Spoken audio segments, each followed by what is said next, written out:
¿Qué tal, mis amigos? Buenos días. Estamos en el especial de Viernes Santo en Ondas de la Montaña 1350 AM y hoy trataremos el tema de el indebido proceso en contra de Joshua Bar Yosef el Cristo, Jesús de Nazaret para los católicos, en un día tan especial de conmemoración de la pasión y muerte de Jesucristo, precisamente.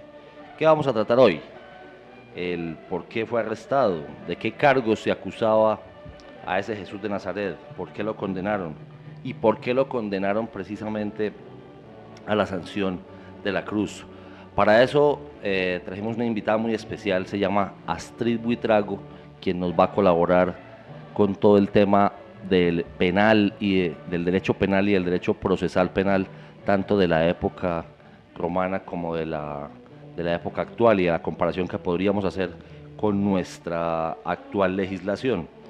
Empezaremos con un recuento de lo que vimos ayer, de esa situación política y geopolítica que nos colaboró el profesor Juan Eliseo Montoya, de esos momentos previos que generaron tanta preocupación en ese Sanedrín y cómo no solamente fue un juicio, sino varios juicios, quienes lo llevaron a cabo y cuáles fueron las legalidades o las irregularidades que se pudieron haber presentado y cómo se vienen presentando incluso hoy en el año 2015 las mismas situaciones e incluso en veces más grave por todo el avance que hemos tenido.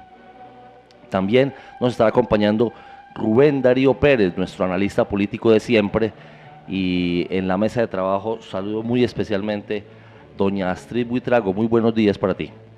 Muy buenos días a toda la amable audiencia que hoy madruga a escucharnos. Qué bueno el tema que vamos a tratar. Espero explicar de manera muy sencilla a las personas los temas penales y procesales que vamos a comparar con la legislación actual vigente. Exactamente, ese es el objetivo de hoy, es hablar en términos muy coloquiales para que toda nuestra amable audiencia nos entienda a qué se refieren los temas penales y procesales penales y qué fue lo que pasó no en un solo juicio, sino en los varios juicios que se tuvieron entre esa noche del Jueves Santo y la mañana del Viernes Santo, que sería la que hoy estuviéramos viviendo. Muy buenos días para don Rubén Darío Pérez, de Mapa Político y de Como me lo contaron, lo cuento. Muy buenos días, mi gran amigo. Andrés, gracias, muy buenos días para ti, para la doctora, para nuestro operador de audio, el amigo Sergio, y lógicamente para toda esta inmensa sintonía. Usted no se alcanza a imaginar la cantidad de llamadas, de correos, de mensajes que recibí desde el día de ayer por la manera como afrontamos todo ese contexto geopolítico del Jueves Santo. Me encanta escuchar eso.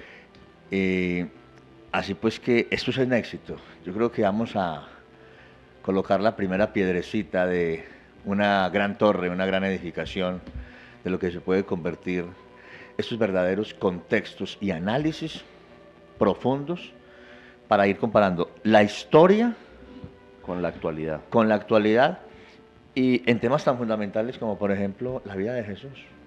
Y en próximos eventos, si el doctor Federico lo permite, pues claro está, tendremos pues otra serie de análisis porque ha gustado la idea. Yo quiero felicitarlo públicamente. Muchísimas gracias, Rubén. Cuando me invitaste no lo dudé ni un segundo. A mí me encanta la radio, primero. Lo segundo, me encanta estar en todos estos temas. Y yo miro la radio como un servicio a la comunidad. Usted prende el radio un Viernes Santo a las 7 de la mañana y no encuentra nada. Entonces empieza uno a mirar o música religiosa, sacra, o música sacra, o música clásica, o rellenitos que llamamos en radio los famosos bodrios o fríos o enlataditos que uno mantiene ahí en la neverita para cuando tiene que rellenar. Entonces uno va y los destapa, los saca y los calienta y los pone y vuelve y suena. O música en general. Ojalá no nos convirtamos en un bodriecito de esos, no, un enlatadito de esos. Pero ya uno a la hora de mirar la radio con un verdadero sentido a la comunidad, un verdadero servicio en la palabra, para que la gente sienta también algo tan elemental como la compañía. No es lo mismo la radio hablada que la radio cantada, o no es lo mismo la radio hablada y así con esa amenidad como lo que se logró ayer con el doctor Juan Eliseo Montoya, Juan Eliseo, y en el caso de hoy con la doctora Astrid Buitrago. pues yo sé que esto va a ser un éxito rotundo, le agradezco mucho mi estimado Andrés, y, y no sé, yo traigo la propuesta de que como eso también es una especie de clase, Claro, es que precisamente entonces que también la andragogía. gente aprenda hoy cómo es que es la solemnidad, el protocolo de un juicio en este país y compararlo con la solemnidad del protocolo del juicio a Jesús. Y como usted puede ver, ya me viene de negro porque estamos de luto. Estamos de luto, sí señor, porque hoy se conmemora la pasión de nuestro Señor Jesucristo. Pero bueno, demos inicio con el recuento de lo que habíamos visto ayer, Rubén, que me pareció muy Un resumencito, importante. por favor, sí. El resumen básico ¿Cuál fue el fue contexto geopolítico de cómo de la se noche llega, previa, de la- exacto, en esa noche previa, de quién hace esa captura, quién ordena la captura, quién se preocupa y con quién verdaderamente es el problema, pues habíamos dejado al final del programa de ayer que la aristocracia sacerdotal que colaboraba con el imperio romano que dominaba en ese momento esas tierras palestinas, a lo cual ya habíamos hecho todo un contexto de la geografía de la Palestina, de la Judea, de Samaria, de Galilea. Entonces, muy básicamente, vamos a hacer ese gran resumen. Empieza con el padre Abraham. Ese padre Abraham había llegado a una edad bastante mayor sin hijos. Luego Dios le concede un hijo que es Isaac, le pide una prueba de fe, que es que asesine a su hijo en sacrificio, y cuando ve que efectivamente lo va a hacer, pues lo premia y le dice que esa descendencia de Abraham como padre de la fe será tan grande como las estrellas del cielo. Isaac tendrá 2 hijos, que serán Esaú y Jacob. Ese Jacob adquirirá un nuevo nombre en una lucha con un ángel del cielo que se llamará Israel. Ese Israel será el padre de esa nación por medio de las 12 tribus de Israel. El profesor Juan Eliseo Montoya nos explicaba ayer que pues efectivamente no eran 12, sino que habían sido 11, que también había mujeres ahí, pero que no se contaban. Ese Israel había adquirido la primogenitura y se la había ganado a Esaú. Y de acuerdo a eso, pasarán una historia con los 2 hijos varones menores de ese Israel o Jacob, que serán José, el que interpretaba los sueños, y Benjamín. Con la historia de José se conecta a ese pueblo de Israel con Egipto, llega una parte de ese pueblo a Egipto. En Egipto, también con un contexto especial, como nos lo decían ayer, queda esclavizada parte de ese pueblo. Al interior de ese pueblo nace el salvado de las aguas, que es Moisés. Inicialmente había estado bajo la égida del propio imperio Egipto. Sin embargo, se vuelve el liberador de ese pueblo, y cuando sale ese pueblo de Israel de Egipto, se presenta algo muy especial, que efectivamente será el primer pacto entre el pueblo de Israel y Dios, el Yahvé. Ese primer pacto será la Pascua. Esa Pascua se celebrará hoy día, inclusive se sigue celebrando en el Cedar, con la cena del Pesaj. Esa Pascua será la que también se celebraba por parte de Jesucristo y sus discípulos el Jueves Santo, antes de dirigirse al Monte de los Olivos, específicamente al Huerto de los Olivos, a Getsemaní. Entonces, volvemos un poquitico hacia atrás. Esa Pascua, que es cuando salen ellos, señalan en la puerta, en los dinteles de la puerta de todos los israelitas, con la sangre del cordero que iban a comer pan ácimo, esto es sin levadura, y que iban a comer hierbas amargas para recordar el momento amargo que se había vivido en Egipto. Salen, y en una metáfora también se caminan 40 años por el desierto, y en los 40 años por el desierto, al mando de Moisés, de su hermano Aarón, y de alguien que sería el que entraría liderando a la tierra prometida, Canaán, Josué. Entonces llegarían a lo que hoy también se llama como Jerusalén o Jerusalimi. Josué entregará el mando en alguien que después derrocará el mismo, que se llamará Saúl. y escogerán, por medio del profeta Daniel, a el rey más significativo que ha tenido Israel, que de hecho su símbolo hoy se conserva en la bandera del Estado de Israel, nacido en 1948. Ese rey es el rey David, quien logra toda su legitimidad cuando en la disputa que tiene con recuérdenme el nombre del el soldado filisteo, Goliat. Cuando derrota a Goliat, entonces él se vuelve rey. Sin embargo, también pues tenía una cantidad de errores. Tiene un hijo, uno de los santos hijos, que se llama Salomón. Salomón construye el templo y empieza el devenir. Después quedan 150 años de ellos como autónomos, son invadidos, cae el imperio del norte, cae el imperio del sur y quedan en manos de asirios y de otros pueblos de la zona, y empieza el Dios Yahvé a prometerles un Salvador.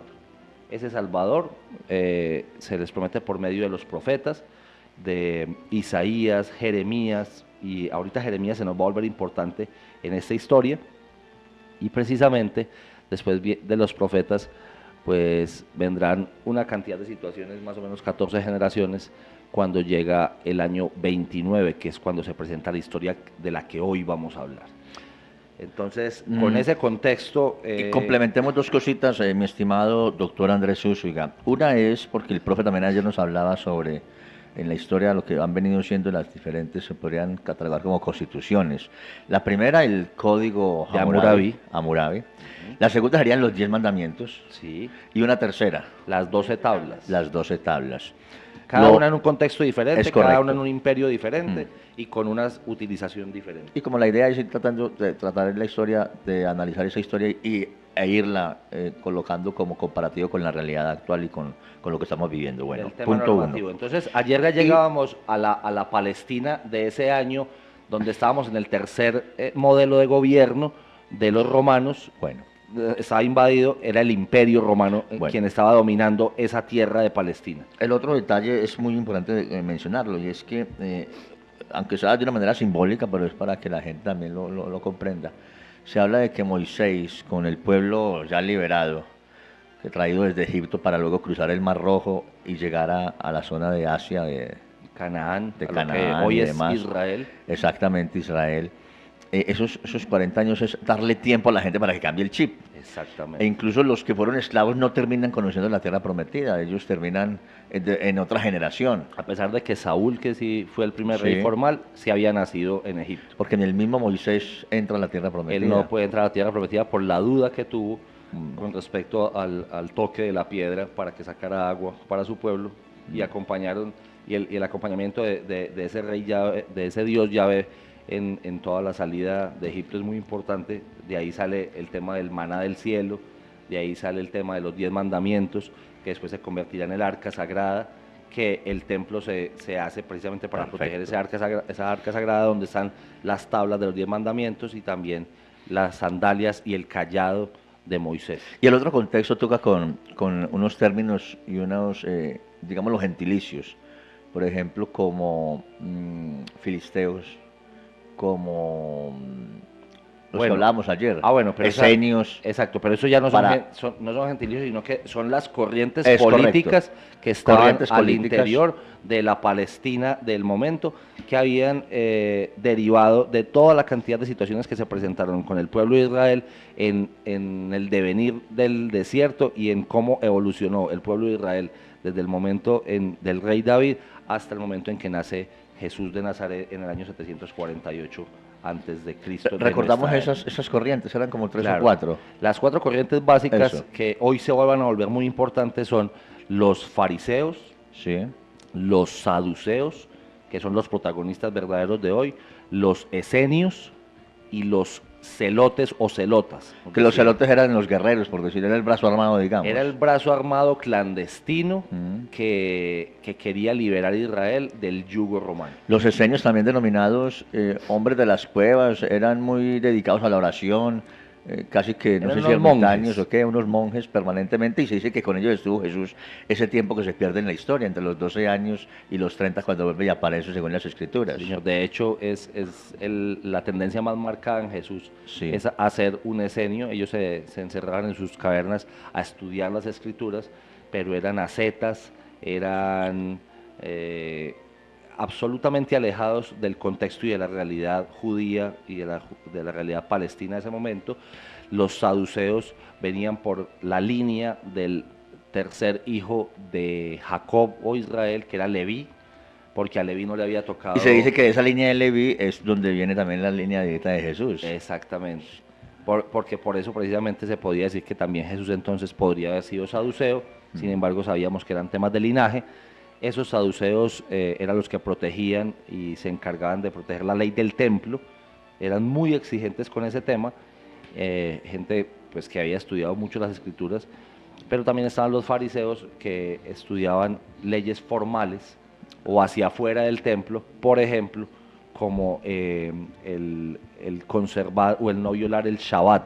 Bueno. El Shabbat era el día sagrado de Dios donde se debía descansar y donde no se podían hacer una cantidad de cosas. Por ejemplo, no caminar más de 60 pasos en línea recta, Bueno. situaciones que tenían más de 60 normas que venían del libro del Pentateuco, el Deuteronomio. Y también hablamos de esos libros, por ejemplo, la Torá y después el Talmud. Exactamente, la Torá y el Talmud, que serían lo que compone la ley mosaica y lo que terminan diciendo de que había violado Jesús el Cristo. En el caso del Talmud, que es una recopilación de toda la serie de, no sé si cultura, idiosincrasia, costumbres, Talmud etcétera. era la compilación de leyes, costumbres, tradiciones, narraciones, parábolas, historias, leyendas, pero que no podía estar en contradicción con lo que era la Torá, que es el libro sagrado de ellos. Muy bien. Yo creo que con el ese abrebocas más o menos damos Cierto. comienzo. No sé si la doctora querrá agregar algo a esto que hemos venido ya contando en ese contexto. Yo quisiera que el doctor Andrés nos explicara, antes de empezar, porque hay una falsa concepción o una concepción errada acerca de que Jesús tenía algún partido político. Aunque él perteneciera a una de estas castas, por llamarlo así, él no tenía un partido político. Entonces, personas que escucharon que se iba a hacer este programa nos dijeron, pero Jesús era de izquierda. Entonces, quisiera que nos hiciera el recuento rápido de la concepción de izquierda y derecha. Bueno, ¿Era revolucionario Jesús? sí, claro que lo fue. ¿Era contestatario frente al régimen del Imperio Romano en su momento? Fue un líder político, efectivamente. Sí. Lo que pasa es que hay unas confusiones, que de hecho esas confusiones terminan siendo supremamente importantes en una conferencia como la Conferencia de Medellín de 1968 y en temas tan importantes como los curas guerrilleros de la última parte del siglo XX. Camilo Torres, por ejemplo. Exactamente. Entonces, ¿por qué esos temas? Porque cogen una concepción de Jesús y la convierten en lo que es llamada la teoría de la liberación. Esa teoría de la liberación es la visión revolucionaria de lo que fue la vida de Jesús, pero creo que con todo respeto es una concepción bastante errada. Porque entonces la gente cree que había izquierdas o derechas, que Jesús era izquierda o derecha, lo mismo que sucede con las confusiones sobre Bolívar. Los personajes de la historia tienden a ser apropiados por parte de facciones o por parte de ideologías, y la verdad es que eso no es lo más correcto. Entonces, ¿por qué es imposible que Jesús fuera de izquierda o de derecha? Pues porque estas concepciones de izquierda y derecha nacen solo desde la Revolución Francesa. La Revolución Francesa es a finales del siglo XVII en Europa y pues efectivamente no había como... 1789. Exactamente. Entonces, como no existían esas concepciones para esa época, pues no podríamos afirmar con seguridad que Jesús fuera de izquierda o derecha, porque adicionalmente las diferencias de las variables entre ser izquierda o derecha, que a mí me parecen de hecho muy odiosas, ya lo decía Ortega y Gasset, no se refieren a temas sobre la propiedad privada, sobre la propia religión. Son concepciones que diferencian mucho o una línea u otra y que hoy de verdad están muy perdidas en el tiempo, porque usted ve gente de izquierda con pensamientos de derecha con pensamientos de izquierda, entonces no podríamos encasillar a Jesús de Nazaret en una de esas dos corrientes política. Y en esa ambigüedad o en esa confusión, en esos puntos de encuentro entre una y otra ideología, por más opuestas que parezcan, vienen tiros o chistecitos como este. Para liberales, los conservadores de Río Negro. Sí, señor. Sí, sí. Lo dicen a muchos que yo conozco y que estimo bastante. En el caso de Álvaro Uribe, que fue de origen liberal, y nació en la casa del doctor Bernardo Guerra Serna, al doctor Bernardo Guerra un saludo especial, sabemos que está en sintonía a esta hora.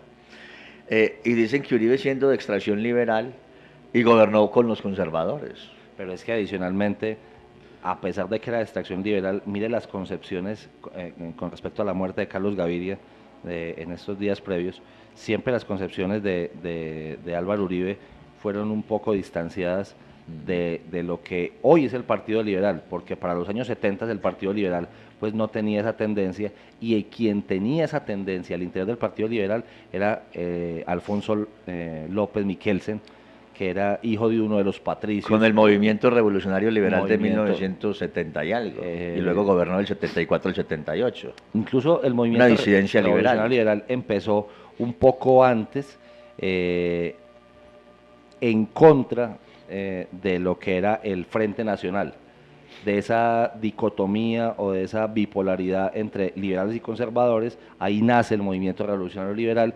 Él es llamado después al gobierno de Carlos Lleras Restrepo para ocupar el cargo de canciller. Que gobernó entre el 66 y el 70. Y el 70, sí señor. Que antes de Misael Pastrana, que gobernó del 70 al 74. Exacto, que esa elección de Misael Pastrana es la que da nacimiento al M19, que antes era ANAPO y se convirtió a las armas. Pero volvamos al tema de nosotros hoy. Entonces, ¿Jesús no era político o sí era político? ¿Y tenía corriente política? Jesús tenía unos efectos políticos muy claros, pero su idea nunca fue hacer política. Lo que pasa es que cuando uno tiene la claridad conceptual que tenía alguien como Jesús de Nazaret, pues obviamente esos efectos políticos se darán necesariamente porque, en palabras muy coloquiales, tocaba callos. ¿Y qué callos tocaba? Pues precisamente de las facciones que habíamos hablado ayer. Fariseos, saduceos, esenios. Con esenios compartía mucho, pero no, incluso estos días previos a la Semana Santa, si usted recuerda, Rubén y doctor Astrid, el tema de los 40 días de Jesús en el desierto, no sé si lo recuerdan, claro, en el Evangelio, esos 40 días... Cuando es tentado por el demonio. Exactamente, dicen que efectivamente eso era una convivencia que él tuvo con esenios en el desierto. Perfecto. Entonces... y los celotes que eran el brazo armado, y cuando ven a Jesús sin una sola espada, arma, sin un solo casco, sin un solo protector, y este a qué viene, si este no era pues el que nos iba a defender, el que nos iba a liberar caballo, pedía entrar en un borrico a la ciudad de Jerusalén. Y a ver la espada, pues, Chuchito. Y Chucho dijo, pero es que la espada mía es la palabra de Dios. Y el amor. Son las escrituras. Yo vengo a conquistar y a liberar con amor. Exactamente. Eso decepcionó. Entonces, ahí empieza la revolución, claro, desde el punto de vista ideológico. La revolución del amor, como si la ha dicho muchas personas. Pero entonces ahí se vienen unos temas muy interesantes. Que ayer que me vi la película, me la vi como por 500 veces, me la he visto, pero sí es muy deliciosa. El Todopoderoso 2, le dice Jesús o Dios al político. Bruce Almighty. Le dice Dios al político. Con Jim Carrey. Le dice Dios al político, con Freeman, Morgan Freeman es Dios. Morgan Freeman le dice al político que está con el nombre de Dexter, le dice, ¿tú fuiste senador o quieres ser senador para cambiar el mundo, cierto? Y yo, claro, yo voy a cambiar el mundo con la política, yo soy senador. Bueno, señor, entonces recuerda que el mundo se cambia actuando con cariño, respeto y amor. Pero esa es Todopoderoso 2. Todopoderoso 2. Sí, claro, sí. La primera es con Jim Carrey, la segunda es con este señor que es muy chistoso, que también hizo de Maxwell Smart. El narizoncito. Sigamos. El de doctora, sí. Virgen a los 40. El de Virgen a los 40, sí, señor. Correcto. Entonces, bueno, esos momentos previos, ya como lo hablábamos ayer, el mejor, incluso hoy, el mejor sistema de inteligencia del mundo, siempre lo han tenido los israelitas. Ese sistema de espionaje, o de espías, o de inteligencia, y de contrainteligencia también, pues ya operaba para la época, para el Sanedrín. ¿Qué significaba eso? Anás, que había sido el primer, el sumo sacerdote previo a Caifás, que era su yerno, ya habían mandado a seguir y a investigar a ese Jesús. ese loquito Galileo que iba caminando por la Samaria, por Galilea y por todos esos territorios, pues habían escuchado que alcanzaba a aglutinar muchísima gente. Cuando ellos saben que alcanza a aglutinar muchísima gente, por ejemplo en Sermón de la Montaña, se empiezan a preocupar, porque dicen, este señor... Oye, este mantiene sintonía. Se mantiene sintonía. Tiene más sintonía que... Al hombre le copian. Rafa Gol. Eso. Dice, al hombre le copian y llena una montaña completica de cuenta de que vaya, sígalo. Hay una historia muy interesante, lo dice el historiador Flavio Josefo, y es, mandan a seguirlo, pero las personas que lo mandan a seguir quedan prendadas de su discurso. Esas personas que hacían parte del propio Sanedrín y estaban en la clandestinidad para escuchar los discursos de Jesús. Eran los chuzadores de la época. Más o menos, más o menos. ¿Sí o no, doctora? Sí, señor. Ese era un seguimiento pasivo de personas. Exactamente. O sea que, a ver si lo interpreto, doctor Andrés, cuando alguien le dice a Jesús, bueno, y entonces hay que pagar impuestos o no hay que pagar impuestos, que es como una cascarita. Esas eran las cascaritas que le tiraban. Ese era un chuzador del momento, un espía. Exactamente, era un espía también del momento. Vea. Entonces, habían varios estilos, unos que iban solamente a escuchar, a ver qué era lo que decía, porque no se explicaban ellos cómo el hijo de un simple carpintero, pues sabía tanto de las escrituras, de su interpretación, de la filosofía y en veces pues muchísimo más que los llamados ancianos y sumos sacerdotes y escribas del templo. Les decían, si este nunca ha sido escriba, si este no hace parte ni de saduceos, ni de fariseos, ni hace parte de la sinagoga, porque en algún momento incluso lo expulsan de la sinagoga del propio Nazaret donde él se crió, que lo habíamos hablado ayer, ¿cómo es posible que este señor hable con tal propiedad de las escrituras y se le llene una montaña, por ejemplo?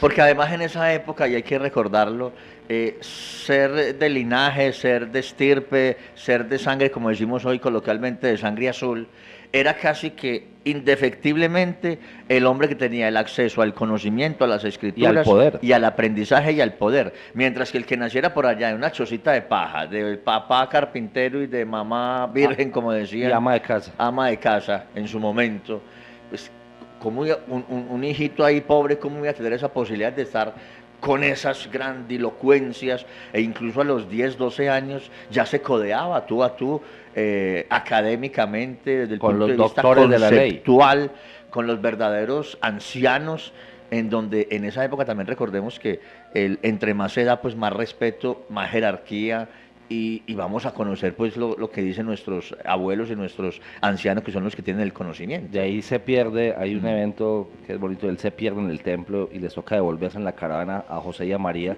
para buscarlo allá, y lo encuentran entre los doctores de la ley.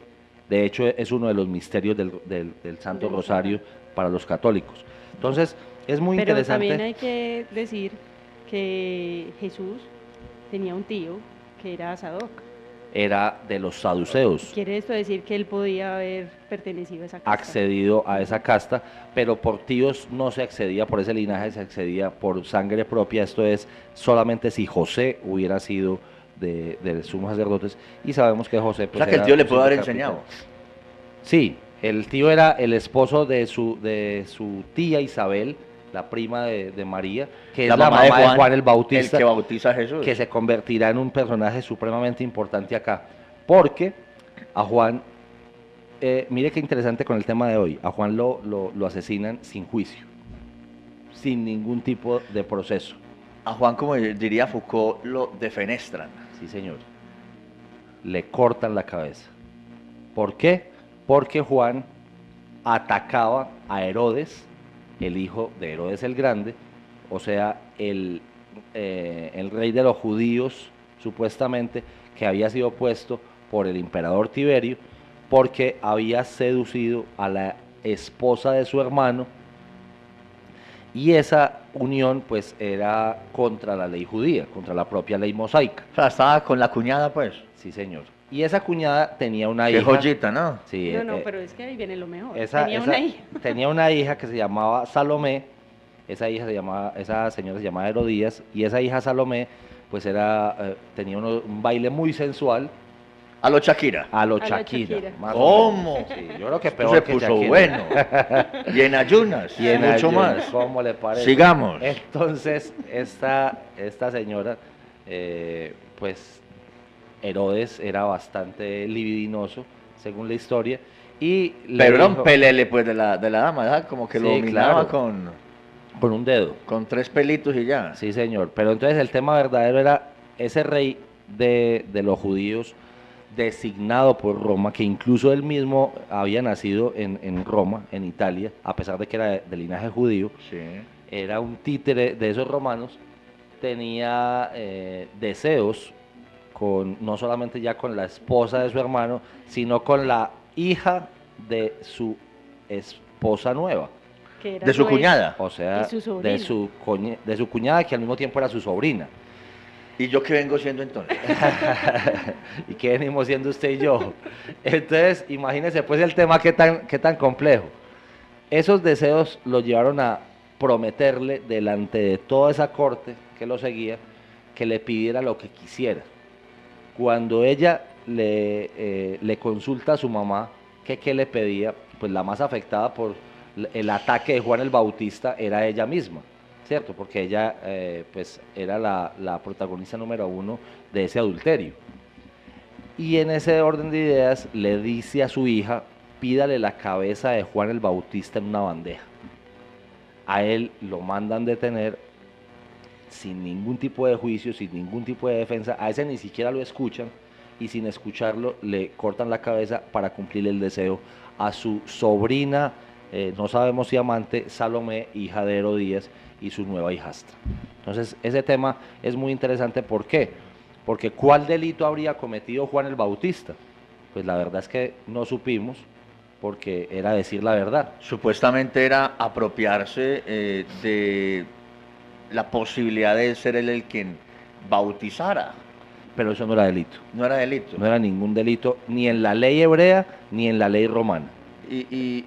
Y sí le convenció él, Juan, a la gente del momento para decir, es que yo tengo la unción y el poder de bendecir y de Claro, santificar y de bautizar. De hecho, era un escenio, para quitar los pecados. según los estudios arqueológicos, Sí. era uno de esos escenios con una concepción rara, porque él iba al desierto, pero también volvía y empezaba a predicar que el Perfecto. fin ya venía, que el fin ya venía. Y Este Juan Bautista no es San Juan, ¿o sí? Sí, Ese no, es San Juan, es otro. Ese es, No es el apóstol Juan No es el tampoco. apóstol San Juan, no. Es Juan el Bautista. Juan el Bautista, que era el Otro. primo de Jesús, hijo de Zacarías e hijo de Isabel, Muy que bien. también nace con Contemporáneo de Jesús. una edad bien avanzada. Claro, nace Cuando María se encuentra en embarazo, con Isabel en embarazo, Exactamente. Nacen uno para de los la dos misma brinca. época. ¿Cuál es el que brinca? Sí. En la barriguita de Isabel. Juan, creo que es el Juan que- era mayor que él, Juan era un poquito porque ella mayor. ya estaba y ella es la que le dice, Dios te salve María, llena eres de Es gracia. correcto, sí. Esas son las palabras Isabel le de la dice prima eso a- Isabel. Pero es que incluso hay un episodio donde Jesús llega donde Juan. Claro, y va y se bautiza. Ujú. Y Juan dice, cuando lo ve llegar, dice, ese que llegó ahí es el Cordero de Dios y yo ni siquiera merezco desatarle las sandalias. Pero Jesús en su humildad le dice, no, venga hermano, bautíceme hermano. Sí. Si vino a bautizar, bautíceme. Con la Hombre, no humildad. soy digno, no, bautíceme. Claro. Hombre, que no, que sí. Que- Jesús era terquito, era terquito. Entonces mire pues el tema que tan interesante. Esos 3 años en los que dura el ministerio de Jesús, empiezan con las bodas de Caná, que nos dicen que era, ese matrimonio era el matrimonio de Jesús Tadeo, de Judas Tadeo, que ese sí fue un apóstol de Jesús. no Judas Iscariote. No, Otro distinto. Ese era otro distinto. Bueno. Entonces, ese Judas Tadeo, que hace parte, era hijo de Santiago el Mayor. Imagínense. O sea, ¿cuáles eran los apóstoles de Jesús que lo siguieron durante esos 12 años? Primero fueron unos discípulos, que fueron 72, de ahí son escogidos 12. ¿Por qué 12? ¿Usted por qué cree que fueron 12, doctor Rubén? ¿Por las 12 tribus o qué? Claro que sí. Porque Para venían- representar a cada tribu. Exactamente. Y evitar por ahí celos o discordias y que no quedara nadie sin representación. Exactamente. Muy al estilo como trata hoy de hacer nuestra constitución con los representantes a la Cámara, que a cada departamento le da su representante. Sí. Por pequeño que sea, el departamento en Colombia tiene como mínimo 12 representantes Pero a la no, Cámara. pero no tiene senador. El Senado van a ver si buscan la forma de reformar la Constitución y que haya que todos los departamentos también tengan Senado. Eso lo han querido hacer, pero por ejemplo en este Senado 2014-2018 hay muchos departamentos supremamente importantes sin un solo senador, tristemente, Bueno. en Colombia. Pero bueno, entonces, Entonces Jesús le dio representación a las 12 tribus. pues eso es lo que se busca, porque de acuerdo a esa normatividad y a esas leyes mosaicas, para crear una sinagoga se necesitan al menos 12 varones. Entonces, hoy todavía... ¿Sinagoga opera centro de eso. oración o...? La sinagoga es el centro de oración de los judíos. Perfecto. Es la célula más pequeña. Hoy todavía se necesitan 12 varones para crear una sinagoga. De hecho, en Medellín hay sinagogas.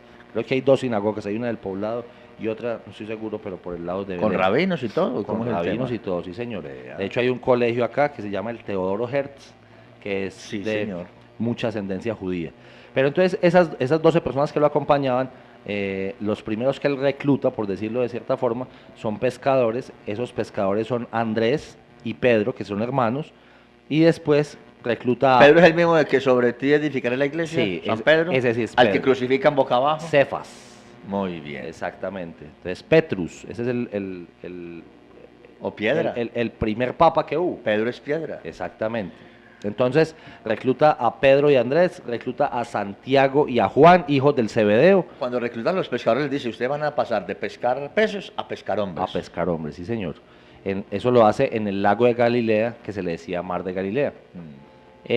Y de ahí vendrán otros reclutamientos como a Mateo, A los Tomás, cobradores de impuestos, por Felipe. ejemplo. Exactamente. Ese se llamaba Tomás. Tomás. El mismo incrédulo después. El mismo incrédulo después, sí señor. Felipe, Bartolomé, Santiago el Menor, que era hijo que era hermano de Jesús, según los estudios de Flavio Josefo. Santiago el Menor era un hermano carnal de Jesús, que fue el único que lo siguió porque había otros hermanos también. Un momentico.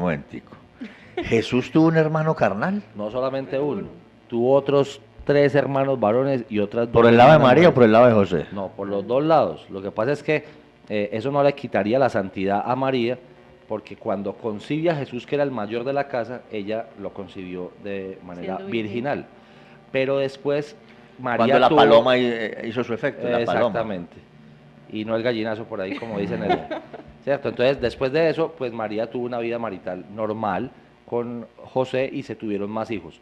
De nombres ¿Cuántos, más o menos? Judas, Simón, Santiago, 3 hijos varones y otras 2 mujeres, Miriam y un nombre que no recuerdo en este momento. Pero el único que lo siguió de su familia fue este muchacho Santiago, llamado Santiago el Menor. Entonces, esas 12 apóstoles sacados de los discípulos que él había enviado a predicar, pues son los que lo acompañarán durante esas correrías durante 3 años y que son pues las aventuras de Jesús, por decirlo de cierta forma, que se cuentan en los evangelios de Lucas, Marcos, Mateo y Juan, los 4 evangelios.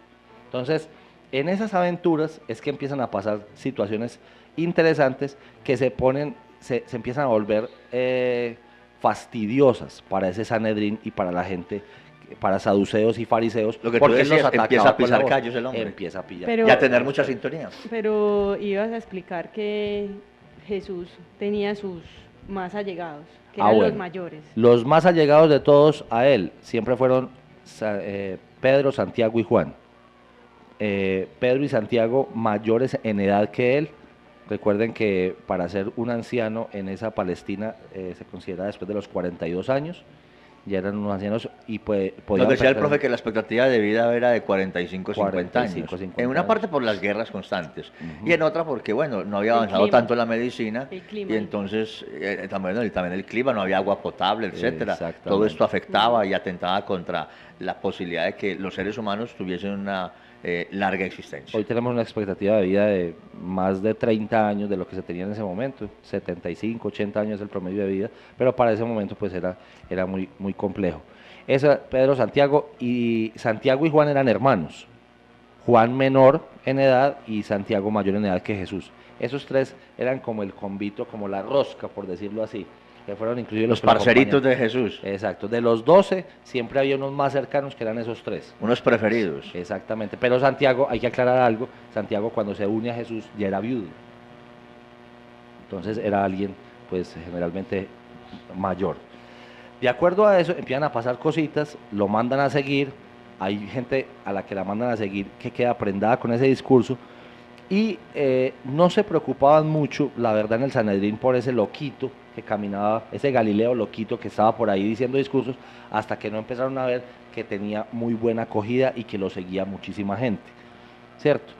Adicionalmente, cada año, al celebrar esa Pascua, esa salida de Egipto, del pueblo israelita. O sea, el éxodo. Exacto. Éxodo de salida. Cuando celebraban eso cada año, Sí. con la fiesta del Pesaj, venía la expectativa de nuevo y la esperanza de que en una de esas fiestas iba a reventar el Libertador de ese pueblo. ¿Por qué? Porque en esas fiestas mucha Ahí viene la gente- boda famosa que usted habló, Canaán. ¿O no? No, vamos a entrar Canaán ahí. era un Bueno. simple matrimonio. Perfecto. Esa Pascua, ¿por qué era tan importante? Porque en la Pascua la gente subía a Jerusalén, a la ciudad santa de Jerusalén. Y cuando se llenaba la ciudad santa de Jerusalén, el pueblo judío tenía la esperanza y la expectativa de que en una fiesta de esas reventara el Libertador que los iba a liberar de Roma. Entonces era muy importante esa Pascua cada año porque se creaba esa expectativa. Entonces mire pues lo que se empieza a Pascua consolidar es ahí. paso, ¿cierto? Paso de la esclavitud a la libertad. Entonces, mira lo que termina pasando. Para la Pascua termina subiendo Jesús a Jerusalén. Ya él sabía que iba a pasar. Y cuando llega a Jerusalén, Ya le habían mandado el correo electrónico para que él se diera cuenta de qué es lo que le iba a pasar. ya le habían, habían libreteado todo el le cuento, habían, hombre. le habían pasado el WhatsApp y le dijeron, usted ya sabe qué es lo que le va a pasar. Entonces, él sabía desde su concepción que se acercaba el momento, lo dicen las Y escrituras. como estaba preparado el hombre, El hombre estaba preparado, sin embargo le daba miedo, sintió miedo porque en la noche del Jueves Santo, recuerden que él suda sangre según las escrituras, y eso es del susto que estaba sintiendo por lo que se iba a venir.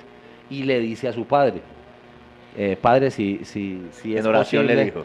si es posible, aleja de mí este cáliz, pero que no se haga mi voluntad sino la tuya. Lo dice la escritura. En San Por eso Juan. nuestras abuelas insisten, mi hijo, que sea lo mejor, que sea lo que Dios quiera. Que sea lo Mamá, que Dios pero es que quiera. yo quiero tal cosa. Mi hijo, entréguele eso a mi Dios y que sea la voluntad Dios quiera. de Lo Dios. que Dios quiera. Entonces mira lo que termina pasando. A él lo consideraban un loquito, él decía, pues sí, no, será importante, no sabemos. Pero cuando se empieza a acercar a Jerusalén, se dan cuenta saduceos y fariseos de que sí venía con un muy buen grupo, que adicionalmente lo seguía muchísima ¿Es gente. el Domingo de Ramos o Y qué? cuando entra el Domingo de Ramos, Ay. entra en un borrico, la gente lo empieza a clamar, En un empiezan a burrito. gritar, el Hosana, el Hijo de David, bendito el que viene en nombre del Señor, se preocupan muchísimo y dicen, hombre, este muchacho sí se nos va a volver un problema. Ese muchacho como que tiene acogida, tiene boticos, dirían Sí, en sí, la- sí, en la sí, sí, actualidad. sí, sí. Ese tiene boticos. Ese no es como nos dijo Paola Holguín, que fue lo que dijo en estos días. Ay, Dios. Que no tenía sino los boticos, el de ella y el de su hermano. La doctora Paola, un saludo para ella, senadora del Centro Democrático, ante una crítica de Santiago Jaramillo, precandidato al Consejo de Medellín, de que ella no tenía votos, que los votos eran de Álvaro Uribe. Ella reconoció que sí. Yo no tengo votos, nomás tengo 3 boticos, de los cuales ya se me murió uno, que me quedan 2. su mamá. Mis 3 boticos eran mi mamá, mi hermana y yo. Su hermana entonces va a aspirar también a la Asamblea. A la creo, Asamblea Departamental por por el el Centro Centro Democrático Democrático. también, sí señor. Entonces Sin dijo- ningún tipo de inhabilidad. Dijo Paola, hombre, sí, Santiago tiene razón. Lo dijo además sarcásticamente. Yo tengo 3 boticos, ya se me murió uno, mi mamá, qué pesar. Me quedan 2, pero bueno, ahí seguimos. Entonces, mire, pues. En cambio, Jesús sí era como quién, como Álvaro Uribe, un sí, varón electoral entonces. El hombre, pero era nuevo en la Ah. escena, porque entonces decían, hombre, este va a venir aquí a desdibujar todo lo que nosotros hemos hecho, todas las interpretaciones que hemos hecho. Se preocuparon cuando ven la entrada del Domingo de Ramos. Pero adicionalmente a que hace la entrada del Domingo de Ramos y ya le genera algún tipo de preocupación, entra a la ciudad santa de Jerusalén, entra al templo para orar como hacían todos los judíos que iban para la Pascua a esos momentos. a los En ese momentos- Ivo Templo donde se emberracó alguna vez, ¿o no? ese es el momento que preocupa. Ese, sí. Ese es el momento. Ese ya empieza, ahí donde dice, ojo que este señor sí Claro. se le salió el apellido. Exactamente. Se le Entonces, dio el apellido a Jesús. cuando llega al templo, Se le salió el de Nazaret. ve la cantidad de mercaderes que hay ahí, pero adicionalmente ve que ese mercado también es manejado por los saduceos. Entonces ellos protegían la ley del templo, pero adicionalmente ellos eran los dueños de los negocios de palomas, de los negocios de cabras. Mermelada. Entonces, más o menos. El intercambio allá. No, ellos jugaban con todo, porque entonces ellos permitían y decían cómo eran los sacrificios, ellos mismos como sacerdotes hacían algún tipo de sacrificios, pero ellos tenían el negocio de vender la paloma, de vender la cabra, y él llega y con esa furia hace unos cordeles, azota una cantidad de mercaderes que estaban ahí, tumba las mesas de cambio, tumba las monedas, tumba los animales, las jaulas. Arma el zafarrancho. Exactamente. Sus discípulos no se esperaban eso. Ellos O sea, no, que ese hecho ya empieza a marcar el juicio. solo por ese hecho ya era un delito. Era amenaza. No, y era un delito. Lo que él había convertido ahí, lo que había cometido ahí era un delito. Sin embargo, muy extrañamente, Jesús de Nazaret no es detenido en ese momento. Ya ahí empieza uno con el análisis jurídico. Uno dice, ¿por qué no es detenido Jesús de Nazaret cuando hace el zafarrancho en el templo? Es algo que es misterioso. En el tiempo, en la línea del tiempo, ese zafarrancho fue antes del Domingo de Ramos, después del Domingo No, de después Ramos. del Domingo de Ramos, porque él ya había entrado a la ciudad de Jerusalén. Lunes Santo, Martes Santo. No, dicen algunos. Miércoles Santo, antes dicen de la algunos, última cena. No, dicen algunos que fue al momento después de entrar, exactamente después de entrar. El mismo Domingo de El mismo Ramos. día, imagínense. Esa es la razón entonces por la que no lo detuvieron. Parece ser que esa fue la razón. ¿Por qué? Porque entonces cuando vieron que tenía... Oye, donde lo detengan... Claro, tenía tal apoyo sí, sí. que se preocupaban porque decían, se nos viene el pueblo encima, a todos los sacerdotes. Guerra a los civil ahí sacerdotes. mismo. Pues más o menos lo que terminaría pasando el día que detengan a Álvaro Uribe, ¿cierto? Que es lo que uno ve. Me hizo acordar usted una anécdota. Y doctora, estábamos en el Hotel Notibara en esta campaña del Senado el año pasado y el doctor Uribe estaba en su exposición. Cuando Uribe dice, pues textualmente, hombre, yo sé que ahí me quieren meter a la cárcel. Y sale un viejito y se para y levanta la mano. Pues doctor Uribe, esa cárcel tiene que ser muy grande para que quepamos todos. Sí, señor. Es más o menos lo que pasó ahí. Porque ellos no iban a ser tan ilusos de pretender aprender, ¿cierto?, a una persona con tal respaldo popular, con todo el pueblo en la calle aclamándolo, y yo creo que pues Jesús también lo habrá hecho estratégicamente, ¿cierto? Después de ese respaldo popular, yo estoy entrando en un burrito, todo el mundo sí. arranca ramas, ponen mantos para que yo pase, con el respaldo popular, voy y hago el zafarrancho, a ver si son capaces de detenerme. Pues no fueron capaces de detenerlo, pero ya había cometido un delito. ¿Qué delito era ese? Había violado la ley del templo. Entonces, ojo, y eso era ley hebrea, ¿cierto? Porque inclusive no todos los judíos podían permanecer en todos los estancias y salones y patios del templo. El templo era una cosa absolutamente grande, de la cual hoy, si acaso, se alcanza a ver un muro. Pero esa violación de la ley del templo... ¿El muro de Lamentaciones? Sí, el muro de las Lamentaciones. De esa violación de la ley del templo, pues no se le acusa. Sin embargo, él después de eso hace un discurso y le empiezan a preguntar a algunos saduceos, ¿con qué derecho haces tú lo que estás haciendo? Y ahí viene una de las palabras que después utilizarán en el juicio del Jueves Santo en la noche, cuando él dice, si se destruyera el templo en 3 días, yo lo reconstruiría si se reconstruyera este templo, si se destruyera este templo, yo reconstruiría el templo en 3 días. Él estaba hablando de su cuerpo. Estaba chicañando el hombre ya. Sí. Oiga. Pero entonces la gente decía, momentico, pero es un templo que nos demoramos haciéndolo 45 años. 45 años, donde tuvimos que tener por lo menos 2 o 3 emperadores. Claro. Y porque empezó Herodes el Grande y lo terminó Herodes... Y este fulano viene y dice que si toman el templo, él lo va a construir en 3 días. Pero él ya estaba hablando metafóricamente. Exactamente. Sin embargo, esas son las palabras que terminan llevando a ese juicio de allá. Él llega a Jerusalén, pero no se queda en Jerusalén porque las autoridades judías sí empiezan ya a hacerle un seguimiento de frente y a perseguirlo, y él se aleja a unas ciudades como si fueran del área metropolitana, sí, cerquita de Jerusalén. Una de esas ciudades se llama Betania. Betania. ¿Quién vivía en Betania? Si usted lo recuerda, Rubén. Pues no me acuerdo. En Betania vivía un gran amigo, una familia muy amiga de En Jesús. Betania vivía Adolfo León Palacio, saludo para el cafetero, diputado de la educación y del café. De Betania es Augusto Posada, presidente del Fondo Nacional del Ahorro. Un Yo saludo creí que para era de él. Pereira. Él nació en Betania Sí. y después se va a vivir a Pereira. Vea usted, qué interesante ¿Qué ese dato. más te cuento de Betania? Pero siga. Pero entonces, inclusive, bueno, para ese momento, él tenía unas ¿Quién familias que vivía lo allá? seguían. En Betania vivía la familia de Lázaro. Entonces, cuando Jesús llega La a hermana de Betania, Marta, el hermano de Marta. exacto, Marta y María, hermanas de Lázaro, le mandan a avisar cuando él se está acercando. ¿Pero María, la mamá de Jesús o No, otra no, no, María? esa es otra María, Otra esa es la María. hermana de Lázaro. Muy bien. María y Marta le mandan a avisar, Jesús, Lázaro ha muerto.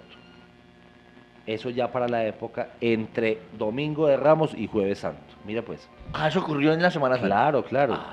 Ay. Porque él ya no se podía quedar en Jerusalén porque las autoridades judías lo Entonces se estaban fue para persiguiendo. Betania. Entonces él iba a los pueblos anexos a Jerusalén y cuando llega a Betania, pues sucede el tema de Lázaro. Cuando llega él está muerto, que él ya llevaba un tiempo, que ya estaba oliendo feo, dicen las escrituras.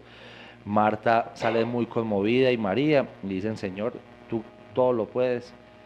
Y en ese momento se presenta un gran milagro. Ese gran milagro es que él resucita a Lázaro. Ese evento donde él ya venía con una cantidad de gente siguiendo. Eso era delito resucitar gente en esa época. ¿o No, pero sí era muy preocupante. Porque era poderes, Claro, era porque entonces era un mágico, brujo, era un brujo. mágico, un brujo. Otro de los cargos que se le imputan después. Poseído por el demonio. Pero Exactamente. ¿cómo así que? Como así que vea? usted resucitando muertos.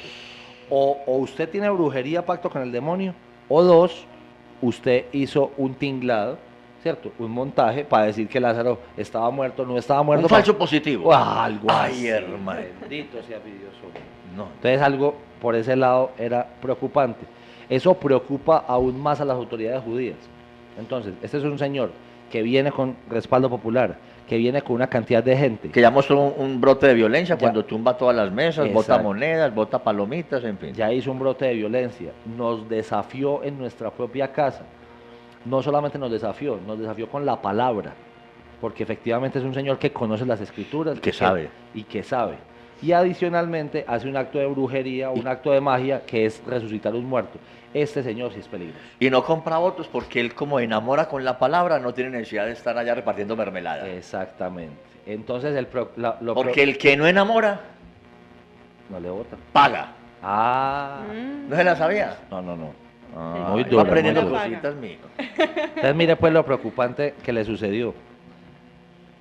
Anás y Caifás, saduceos, ex director, por decirlo así, del Sanedrín, y el nuevo jefe del Sanedrín, O sea, que eran veteranos ya también. sí, claro, porque tenían que tener más de 42 años para poder ser jefes del Perfecto. Sanedrín, se preocupan y dicen, este hombre nos va a hacer matar de Roma, porque ese señor comete la sedición, o sea, la rebelión, y va a hacer sublevar el pueblo en contra de los romanos y nos van a matar a todos. Y ese chisme va a llegar allá al imperio, allá a Roma, Claro. donde Poncio Tiberio, Pilato. donde Tiberio, Ah, bueno, donde Tiberio es Roma. que era el que mandaba pues realmente. Pero adicionalmente, pero lo que hay ahí detrás en el análisis Y es, nos van a poner en cintura a nosotros. ellos le hacen creer al resto del Sanedrín y al resto de la gente que efectivamente Jesús los va a poner en peligro. Pero la verdadera intención, que mire que siempre hay un metalenguaje ahí, era que ese señor no los hiciera quedar en ridículo a ellos o no los hiciera hacer ver como que ellos no eran los únicos que sabían la palabra, ni la ley mosaica. Entonces era un tema de celos, de egos, pero disfrazado debajo de una premisa de ese señor nos va a hacer Sedicioso. revolucionario. Revolucionario. O sea, se estaban inventando el delito. Se estaban Muy inventando el parecido delito. a lo que Muy parecido a lo que pasa actualmente, ¿cierto? Cuando lo que pasa es que hay algo claro, doctor Astrid, y para todos nuestros oyentes, es algo que es muy importante. El derecho penal durante toda la historia ha sido utilizado políticamente para sacar a los enemigos políticos y a los contradictores políticos del medio. Tristemente. Y el poder ha es sido para mal poder. utilizado. Sí, Y pero la maldita frase, pero hay que decirla. En la política, en la guerra y en el amor, todo se vale. tristemente. Por eso también Mocus en su momento trató de vender una idea de que el todo se puede, el todo se vale, no debe ser conveniente en política. Pero ya mire que en este momento ya todo se vale con contratos de 500 millones de pesos. Ah, muy fácil. ¿Cierto? Entonces se le cayó el discurso que tantos han querido decir. Entonces, Ustedes ya se estaban armando como todo el tema, digamos que jurídico para empezar Claro, a buscarle la caída. ellos tenían que armar unos cargos. Exacto. Sin embargo, tenían un problema. ¿Cómo hacemos para que Que eran como cargos menores de todas maneras, ¿o no sí, tanto? pero para que llevemos a este señor a juicio, ¿cómo hacemos si el señor ni siquiera vive aquí en Jerusalén? Él está entrando y saliendo, de hecho está clandestino. Ellos parece ser que dormían en el huerto Getsemaní, en el Monte de los Olivos, Sí. que era en las afueras de Jerusalén. Entonces, No, primer problema, ¿cómo notificamos a ese señor si no más sabemos o dónde menos vive? ese es un problema. ¿Cómo hacemos para notificarle que le vamos a empezar Que con unos vamos a cargos empezar. acá?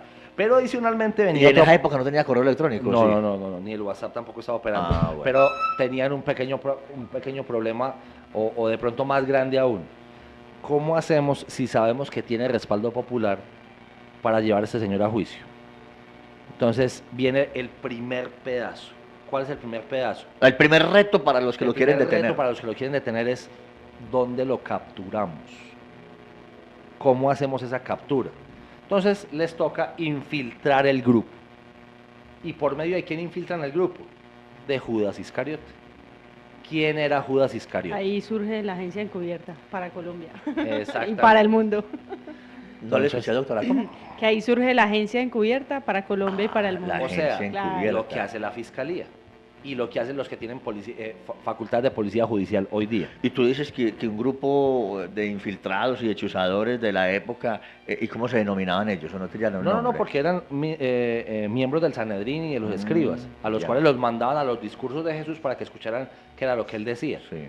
Pero entonces les toca infiltrar por medio de otras personas que habían mandado, pero que no se habían quedado prendados del discurso de Jesús. Ellos dicen, ¿cuál es el punto más débil de ellos? De todo ese grupo de los apóstoles. ¿Cuál de es el Jesús. talón de Aquiles El talón de Aquiles es del zarco? varios estaban muy incómodos porque Jesús no tomaba una actitud de celote, o sea, una actitud de guerra, una actitud de este es el momento para atacar al Imperio Romano y sacarlo y que seamos el pueblo independiente. Seguimos en Ondas de la Montaña en el 1350 AM y vamos a seguir con este especial de Viernes Santo, donde estamos analizando la situación jurídica de Yoshua Bar Yosef, Jesús el Cristo, Jesucristo que murió en el año 29 en la Palestina. Ondas de la Montaña, llegando a todos los rincones de Antioquia, cada vez mejor. Cada vez mejor.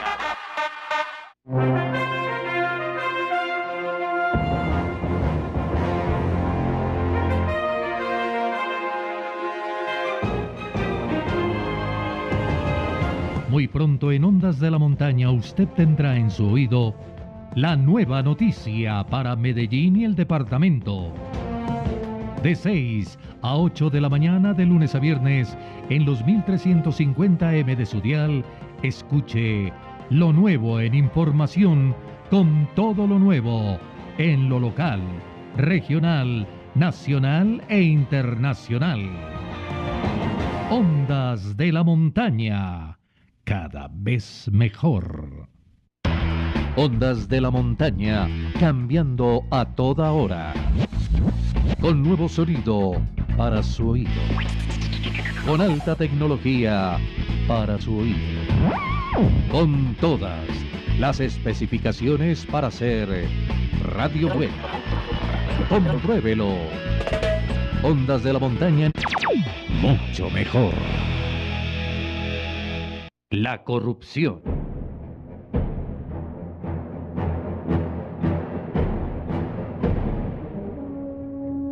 Escucha este lunes y martes de Pascua a las 7 de la mañana. La corrupción. Un programa incorruptible con el concejal de la ciudad de Medellín, Bernardo Alejandro Guerra Hoyos. La corrupción. En Ondas de la Montaña. Escúchelo. Ondas de la Montaña. Mucho más en radio. Mucho más en deporte. Mucho más en información. mucho más en todo. Ondas de la Montaña, mucho mejor. Todos los sábados, en Ondas de la Montaña, Sembremos País Radio, desde las 6 a.m. hasta las 8:30 de la mañana, en los 1350 m de su dial. Sembremos País Radio.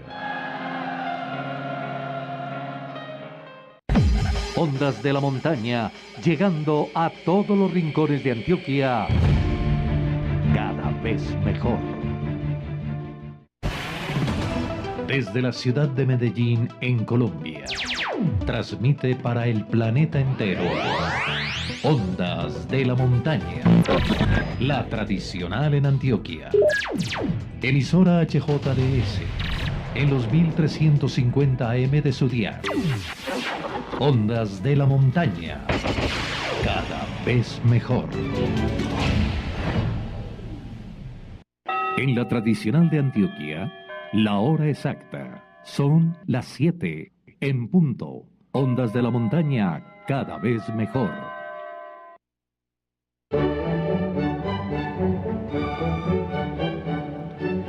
Seguimos en nuestro especial de Viernes Santo, donde estamos descubriendo el tema jurídico de Yoshua Bar Yosef, Jesús el Cristo.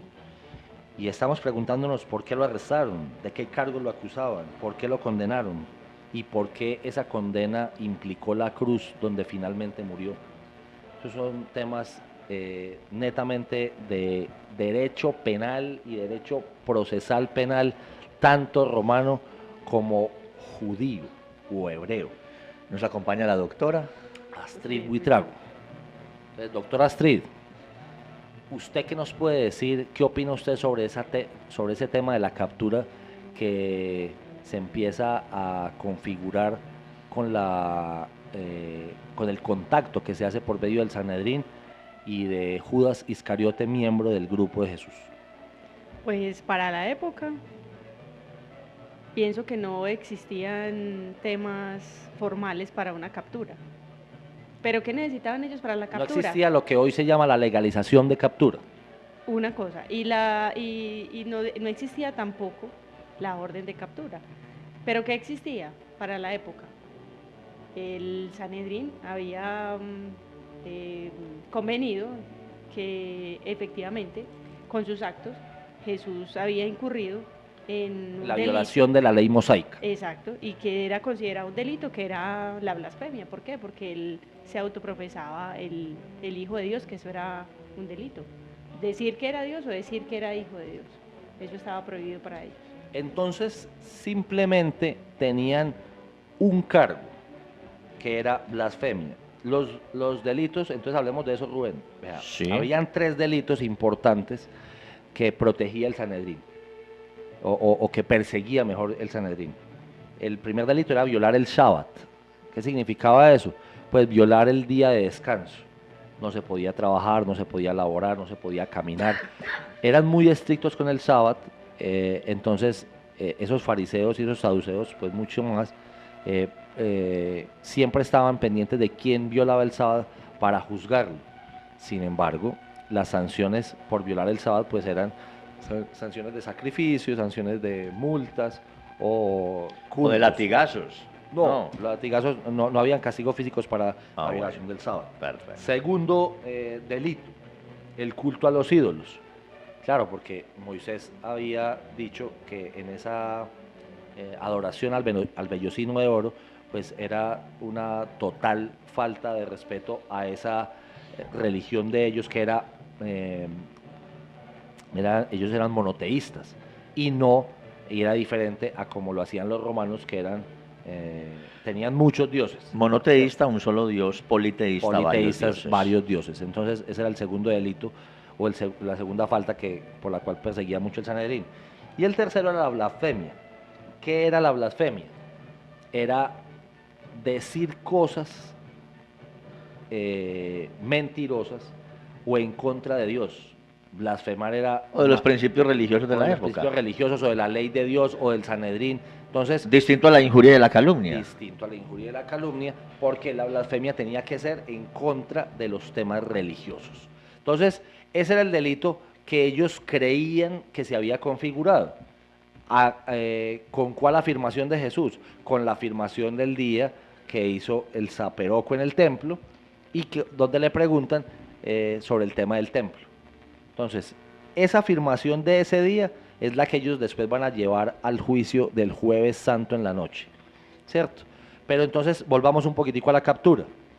¿Cuándo se da la captura? Ellos tenían que garantizar que estuviera muy solo o que estuviera con su grupo muy reducido, que estuviera en un lugar muy aislado, pero que adicionalmente fuera de noche.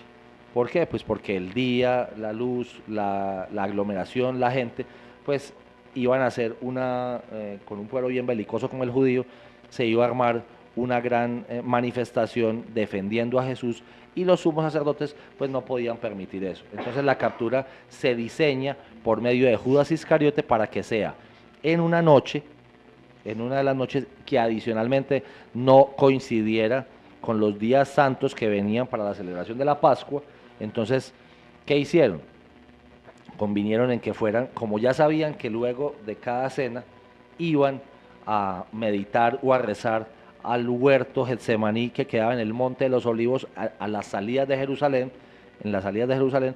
Entonces dijeron, listo, cuando se dé eso, que ustedes salen después de cenar hacia allá, es un lugar solo, es un lugar de noche y allá vamos a hacer la captura. No había alumbrado público cuando eso. No había alumbrado público, se rezaba, se meditaba por parte de gente tan espiritual como Jesús y su grupo en silencio y en la oscuridad de la noche. Con antorchas.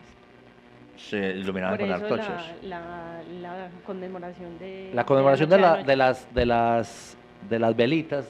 Del 7 de diciembre. No, mire, la procesión de anoche, la procesión del prendimiento. De prendimiento. ¿Por qué la gente lleva velitas? En conmemoración de las antorchas que llevaron para poder capturar a Jesús, el tropel de gente que fue.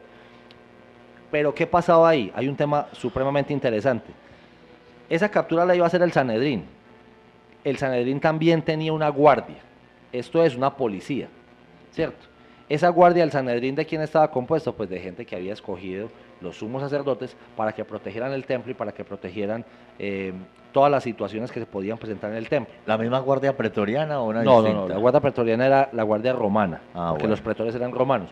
Una guardia compuesta por judíos, no por romanos. Muy lejos de Roma, entre otras cosas. Exacto, pero había una característica especial, y era que esa guardia pues no tenía el suficiente poder como lo tenía el ejército romano, que era el quien dominaba en la época, ¿cierto?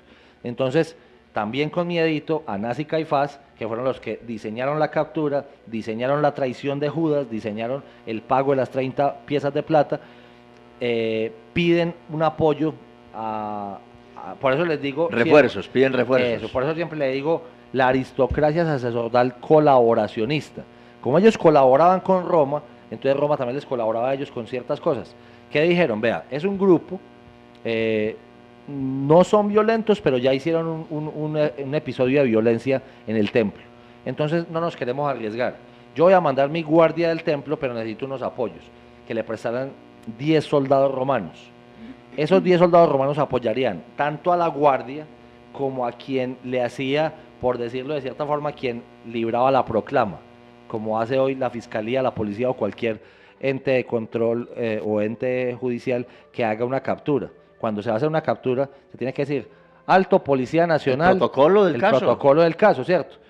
Sí. Entonces, ¿a quién manda? Leerle los derechos. Sí. En esa época pues no existía eso, pero sí existía que tenía que ir alguien del sumo sacerdote o designado por el sumo sacerdote o delegado por el Sanedrín para poder hacer esa captura, porque si no pues no se iban a dejar capturar tampoco en nombre de cuál autoridad. Es correcto. Entonces iba gente del Sanedrín. Como mínimo pues gente uniformada que se viera que son del Estado. Exacto, entonces iba gente del Sanedrín, iba la guardia del Sanedrín, pero adicionalmente los refuerzos romanos. Bueno. Ese es el tropel de gente que va y que van custodiando a Judas, que es quien nos iba a señalar. ¿Por qué había que señalarlo? Entonces por la oscuridad.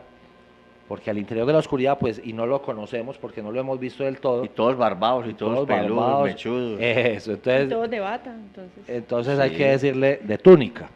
Entonces hay que decir, ¿quién me va a mostrar? Como a usted se le pagaron las 30 piezas de plata, usted me va a mostrar quién es el personaje que vamos a capturar. Pero, o sea, que ellos analizaron que el punto débil o el talón de Aquiles de Jesús era cuál, o de los 12 apóstoles, era de ese Judas. grupito, ¿cuál era el punto débil? Judas, característica especial de Judas. Judas era quien manejaba los recursos económicos de los 12.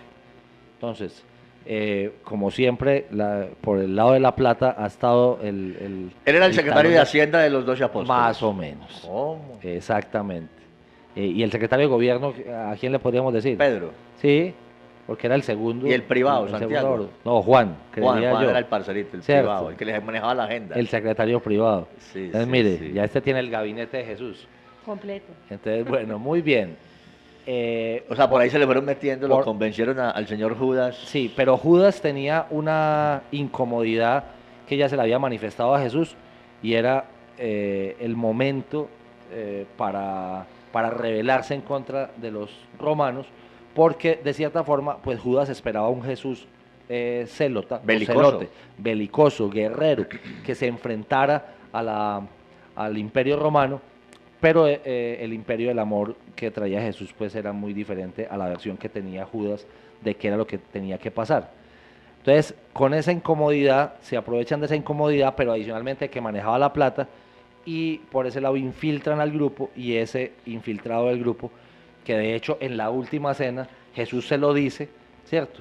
Lo que tengas que hacer, hazlo pronto. No, y también dice Jesús, uno de ustedes, Me va a Me traicionar. va a traicionar. y entonces saltó Judas y dijo, ¿seré yo, Señor? ¿Y qué dijo Jesús? Dijo, no, seré yo. ¿cierto? Entonces, el tema verdadero es toda esa cantidad de diálogos que pasan en la última cena, celebrando el Sedaj, el Pesaj. Ahí se descubre que va a haber alguien que lo va a traicionar. Él ya lo dice, los apóstoles no identifican muy bien porque parece ser que la conversación con Judas fue muy privada. Entre ellos, a pesar de que estaban en la cena, él le dice, lo que tengas que hacer, hazlo pronto. Él sale del cenáculo donde estaban tomando los Y alimentos se va por los... y parece ser que los discípulos creyeron que él iba pues por más abastecimientos o a recoger unos dineros de gente que también apoyaba a Jesús secretamente. Aportes de campaña. Aportes de campaña, sí. Muy bien. Entonces, sin embargo, pues Judas va ya a donde los sumos sacerdotes y les dice, efectivamente, después de cenar va al huerto Sí. de Getsemaní, al monte de los olivos, y allá pues yo les voy a señalar quién es. ¿Cómo nos lo vas a señalar? Pues el tema era el beso. En el beso se señala y Jesús cuando él le da el beso le dice, con un beso entregas al Hijo del Hombre. Él la verdad lo que creía, según los historiadores y según varios estudios arqueológicos y antropológicos, eran que escucharan a Jesús, que escucharan el discurso de Jesús las autoridades judías para que se hiciera una causa común en contra de los romanos, pero él había sido utilizado como un instrumento simplemente para castigar a Jesús. Y él se da cuenta de eso, y dándose cuenta de eso, posteriormente se suicida, que de hecho hoy existe un barranco allá en Jerusalén donde se dice que se ahorcó Judas al momento de darse cuenta de que lo que había hecho era entregar a su maestro. O sea que Judas no quería matar a Jesús. Pues parece ser que no, y fue un instrumento tanto de la historia como de los judíos, como de la Judas era propia- más ambicioso. Venga, Jesús con esa claridad mental que tiene. Exactamente. Aquí tenemos unos doctores y sabiondos y, No, y eran las autoridades e iluminados judías, y eran que las son los del autoridades Sanedrín. judías. Y tenemos una especie, y podemos armar un ejército, además nos copian, tenemos sintonía. Exacto, pero Venga, cuando se dio cuenta que habían llevado todos- también soldados romanos, dijeron, no, eso no va para ningún lado. Venga, entre todos hagamos un punto de encuentro y entonces enfrentémonos para que no nos sigan aquí atropellando los del Imperio Romano. Ni nos sigan cobrando impuestos. Pero hay que anotar una cosa, y es que para los que somos católicos y creyentes, siempre existe un instrumento. Y el instrumento de esta historia fue Judas. ¿El instrumento para qué? Para que se Para que se pudiera cumplir las para escrituras. que se cumplieran las escrituras. Entonces, ahí viene un tema muy especial y es que se da esa captura en el huerto de Getsemaní, en el Monte de los Olivos, y a dónde se lleva a Jesús. Jesús es llevado a los empellones, pues, ¿cierto? O sea que hoy, por ejemplo... Según las normas del momento, la captura entonces fue legal o ilegal. Pues para ese momento fue una captura legal, ¿cierto? Pero entonces, ¿a qué se le llevaba? Pues vamos a ver, cuando llega él al Sanedrín, se convoca extraordinariamente al Sanedrín y no se llama a los que al interior del Sanedrín apoyaban a Jesús porque habían escuchado su discurso en las múltiples manifestaciones previas a eso. Por ejemplo, existían personajes como José de Arimatea y como Nicodemo. De hecho, en los sistemas internos también de inteligencia, habían empezado el juicio sin ellos, pero a ellos también les cuentan que han convocado al Sanedrín y ellos llegan cuando ya el juicio ha empezado. A pesar de eso, Nicodemo es el abogado de Jesús durante el juicio y el cargo por el que llega Jesús a este primer juicio, porque son varios juicios, a ese primer juicio es el cargo de blasfemia. Para ese cargo de blasfemia... Recordemos que blasfemia es una ofensa verbal contra la majestad divina. Exactamente. Entonces, ese era el cargo. Y empiezan a hacer las disquisiciones y como tenían muchos problemas para que la prueba se les diera, el tema probatorio es muy importante porque sin prueba pues no existe delito. Dame la prueba y te daré el derecho. Exactamente, dame la prueba y te daré el derecho. Eso es un apotegma romano inclusive. Sí. Entonces, empiezan a contratar o tenían listos, preparados testigos falsos. Un tema muy actual en Colombia que lo ha vivido, incluso acaba de salir un libro muy importante en Bogotá del abogado del doctor Luis Alfredo Ramos, que ha vivido el doctor Gustavo. El doctor Gustavo Moreno. Entonces, no solamente el doctor Luis Alfredo ha sufrido falsos testigos, porque muchas personas lo han sufrido, pero de las personas más importantes por resaltar en este momento, ¿cómo se llama el diputado del Valle? Sigifredo López. Sigifredo López, el almirante Arango Bachi y la expresidente Nancy Patricia Gutiérrez, del Congreso. También sufrió falsos testigos. De hecho, esos 4 casos están tocados en ese libro. En este primer juicio ante el Sanedrín empiezan a traer falsos testigos para decir que él había dicho lo que no había dicho, o a tergiversar las palabras que él había dicho para decir que efectivamente la blasfemia estaba. Entonces, ¿en qué consistía la primera blasfemia? Que él había dicho que él iba a destruir el templo y lo iba a reconstruir en 3 días. Esas no eran las palabras exactas que él había manifestado. Si lo recordamos bien, ¿cuáles eran esas palabras? ¿Lo recuerda Rubén? No recuerdo, ¿cuáles eran? De las palabras eran que si se destruyera el templo, ¿cierto? Él reconstruiría ese templo en 3 días. Es diferente si se cayera el templo, claro, o si se destruyera el templo, a yo voy a destruir el templo y lo voy a reconstruir en 3 días, ¿cierto? Entonces, eso es diferente. Pero adicionalmente, había cierta frase en el ambiente que no eran capaces de decirla, de preguntarla, no flotaba todavía, pero se centraron en el tema de la blasfemia, era, como lo decía Rubén, una ofensa hacia la majestad divina. Entonces estaban buscando cuál de todas las frases que había dicho Jesús durante todos esos discursos era la que ofendía efectivamente a la majestad divina. Y embalados porque nadie le grabó a Jesús, no tenían grabadoras, no tenían celulares, no había cómo reproducir alguna cinta, algún video, entonces los chuzadores todavía no operaban todo tecnológicamente. Y no tomaban nada tampoco, ¿cierto? Era todo de memoria o lo que pudiera captar en el momento de la persona. Es que era lo que había dicho, entonces de lo que ellos se acordaran. Pero entonces, ¿cuáles eran las palabras exactas? Pero tampoco iban a salir los miembros del Sanedrín que habían estado siguiéndolo, pues porque efectivamente unos habían quedado prendados del discurso de él y los otros que habían ido pues no recordaban muy bien cuáles eran las palabras exactas que había dicho para poder ofender a la majestad divina. Sin embargo, durante ese juicio, como no logran determinar y como Nicodemo hace una buena defensa de él, diciéndole, efectivamente no tienen ninguna prueba de que haya ofendido a la majestad divina. Cuando se desespera, Caifás, que es el que hace el interrogatorio, que ya de suyo era violatorio, por ejemplo, de los principios nuevos del derecho. ¿Por qué? Porque él era fiscal y al mismo tiempo juez. Entonces, ¿qué nos dice la doctora Astrid sobre eso? Bueno, yo primero quisiera aclarar una cosa para un concepto, que es el concepto de delito, para que las personas entiendan qué es delito. El delito, o sea, hay muchas conductas que despliegan los ciudadanos de un determinado territorio, pero hay conductas No que, todas son delito. exacto, hay conductas que no son delito, entonces hay conductas que se tipifican como delito y esos delitos siempre van a vulnerar un bien jurídico. Para el caso de la blasfemia, el bien jurídico, entonces tendríamos que sería lo que se venerara en la religión. Para el caso que estamos abordando, Tratando. sería entonces la religión judía. ¿cierto? El templo. Y el templo, y Todo lo y que era sagrado para todo ellos. Lo que para ellos era sagrado era su bien jurídico protegido mediante esa conducta que se acriminaba con un delito, ¿cierto? Con un delito tipificado. Entonces, para la época, incluso tenemos varios principios romanos que rigen ahora nuestro derecho procesal Pero penal, que ya regían para la época en pero ese regían momento. para la época, que era, por ejemplo, uno de los más básicos, que ese sí es del argot popular, no en sus términos latinos, sino en su terminología como tal, y es el principio de nulla poena sine legem, scripta certa et previa. Se llama el principio de legalidad. Que, Nulla crimine, nulla poena sine legem certa adscripta ad previa.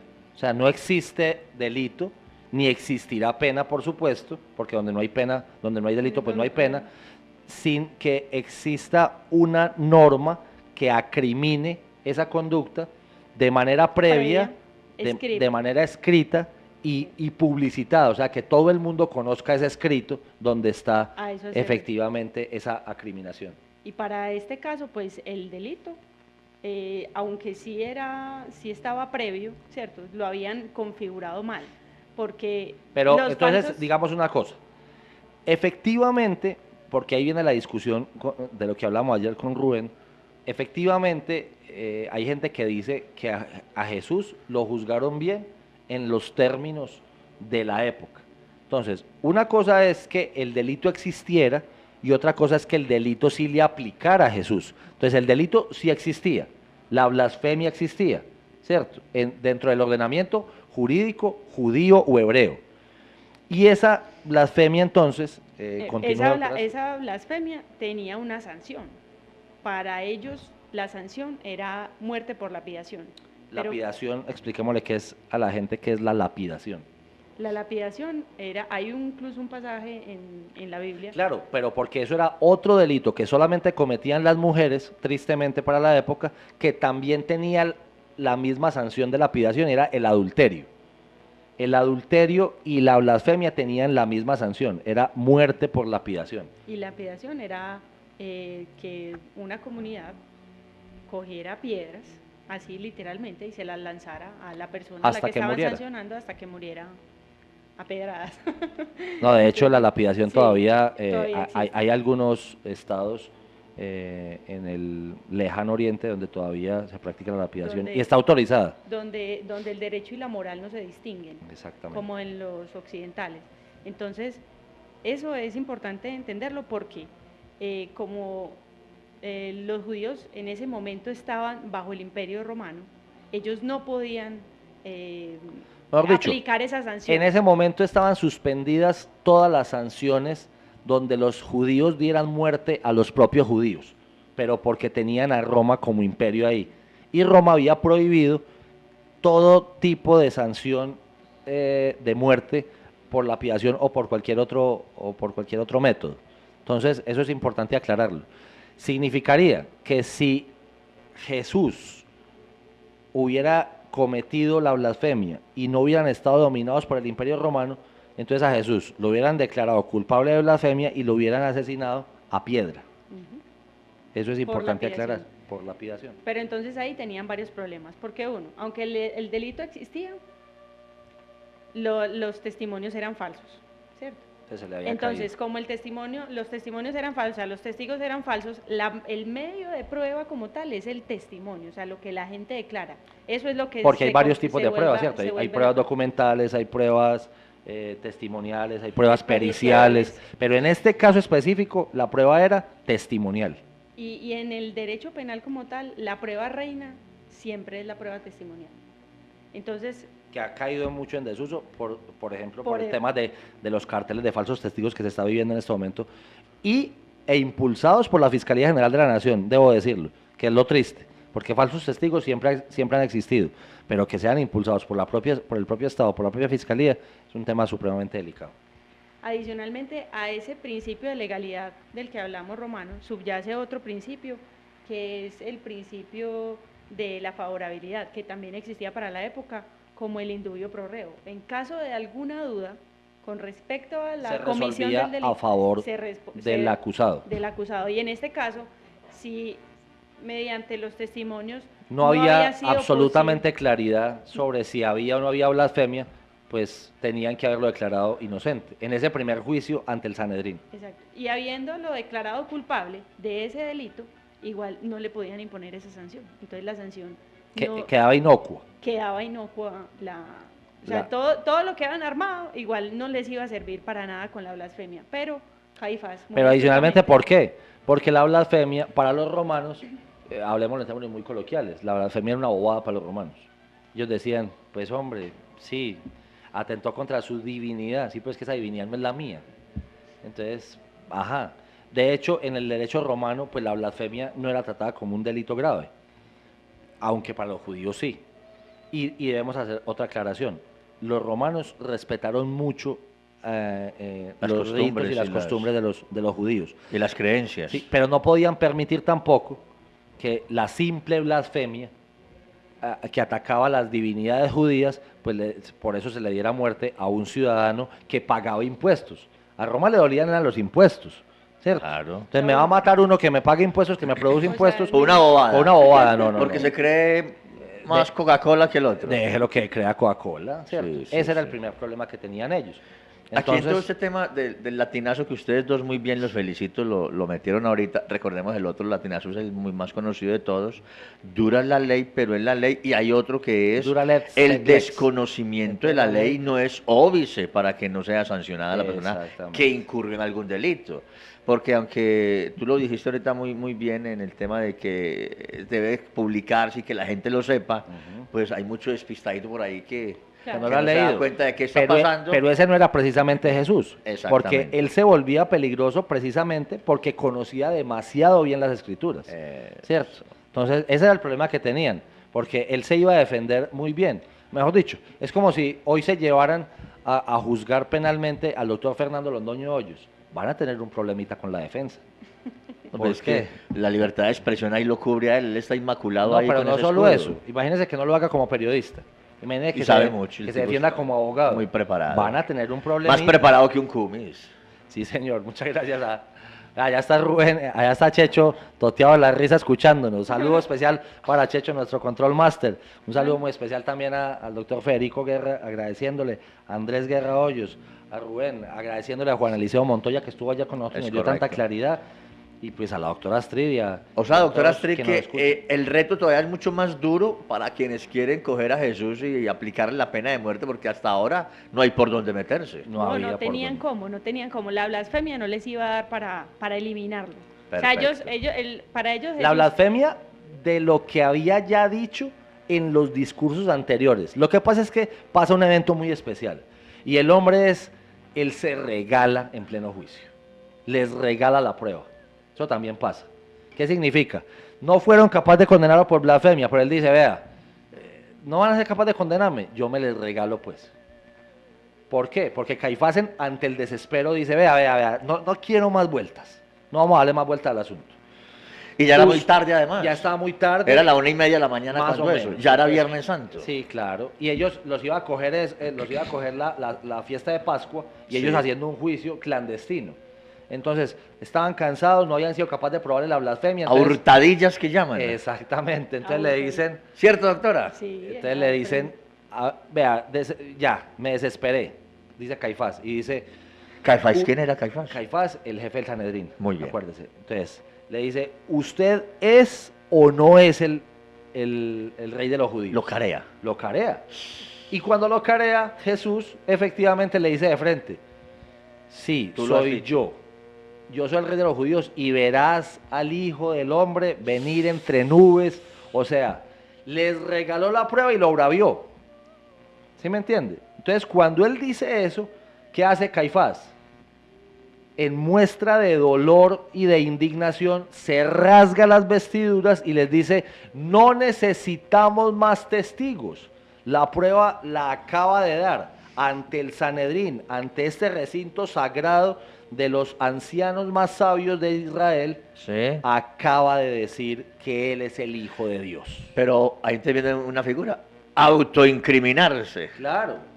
Él se hubiera- Cierto. Hoy se podría echar para atrás, porque esas cosas pasan, ¿cierto? Sí. En ese momento, él les regala la prueba, él mismo dice, sí, si usted, lo que pasa es que él no estaba diciéndolo por incriminarse, sino porque él estaba diciendo la verdad. Yo soy hijo de Dios, yo creo que soy hijo de Dios, pero ellos lo tomaban como, usted cree que es hijo de Dios, o sea, usted está haciendo una blasfemia, porque él atacó la divinidad, diciendo que él era el hijo de Dios y él era un simple carpintero. Y hay una cosa importante también para aclarar. Todo aquello de los falsos testigos entregaron un falso testimonio. Y hoy, por ejemplo, en la actualidad, el falso testimonio es distinto a la injuria y la calumnia, ¿cierto? Porque el falso testimonio es ante autoridades judiciales. Y ese falso testimonio es tan grave que da pena de cárcel, y por eso siempre lo ponen de presente en una declaración jurada cuando a alguna persona le van a tomar la declaración, pero adicionalmente, Rubén, ¿usted estaba en una declaración ante un juzgado? No. Bueno, bueno, yo, cuando- yo lo felicito y le auguro que nunca esté. Que Cuando le nunca- ponen la mano y le dicen, bueno, jura decir la verdad, solamente la verdad. Y nada más que la verdad. Y nada más que la verdad. Y le advierten. Y le advierto que si... Si dice mentira, si dice usted que mentiras, zafa a la cárcel. Claro, porque usted comete perjurio. Perjurio. y ese perjurio es tan grave que la injuria y la calumnia, teniendo una conducta muy parecida, las personas, Es más por conciliable. ejemplo, conciliable, retractable, por ejemplo, usted Que es lo dice, que "No, le yo pasa a me muchos retracto", periodistas. que- Irreparable además. Sí, Claro, le además. pasa a muchos periodistas. Sí. Que los denuncian Le por pasó injuria a y Alonso calumnia. Arcila con Fajardo, en la Claro. alcaldía de Fajardo. No, y no solo a él, a Claudia López cuando era periodista con Samper. También. A muchas La personas. senadora. Sí, la hoy senadora Claudiana Yive López. Hernández. Sí, señor. 84.232 votos por el Bendito. Partido Verde. ¿Cómo le parece? 10.000 de ellos en Antioquia. Y con este falso testimonio no existen esas figuras, solamente existe reducción de la pena. Imagínese. O sea, de todas formas te imponen la pena, aunque te la puedan reducir, pero no hay forma O de... sea, el falso testimonio no es conciliable. Ni Ni puedes decir, retractable. ay no, yo me arrepiento, no, eso no era lo que yo quería decir, ¿no? O sea que Jesús era consciente que él decía la verdad. Él estaba diciendo la verdad. De ahí también la frase bíblica.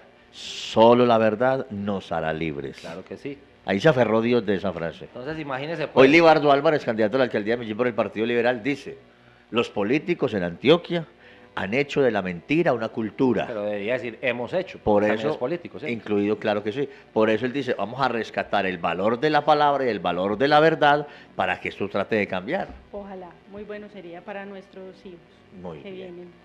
Entonces, mire pues lo grave. Entonces Jesús se autoincrimina, En ese primer juicio, reconoce. él reconoce y dice, Caifás dice, ya no necesitamos más testigos, hermano, venga pues crucifiquemos a este venga a señor. ver. Pero entonces se metieron en un problema.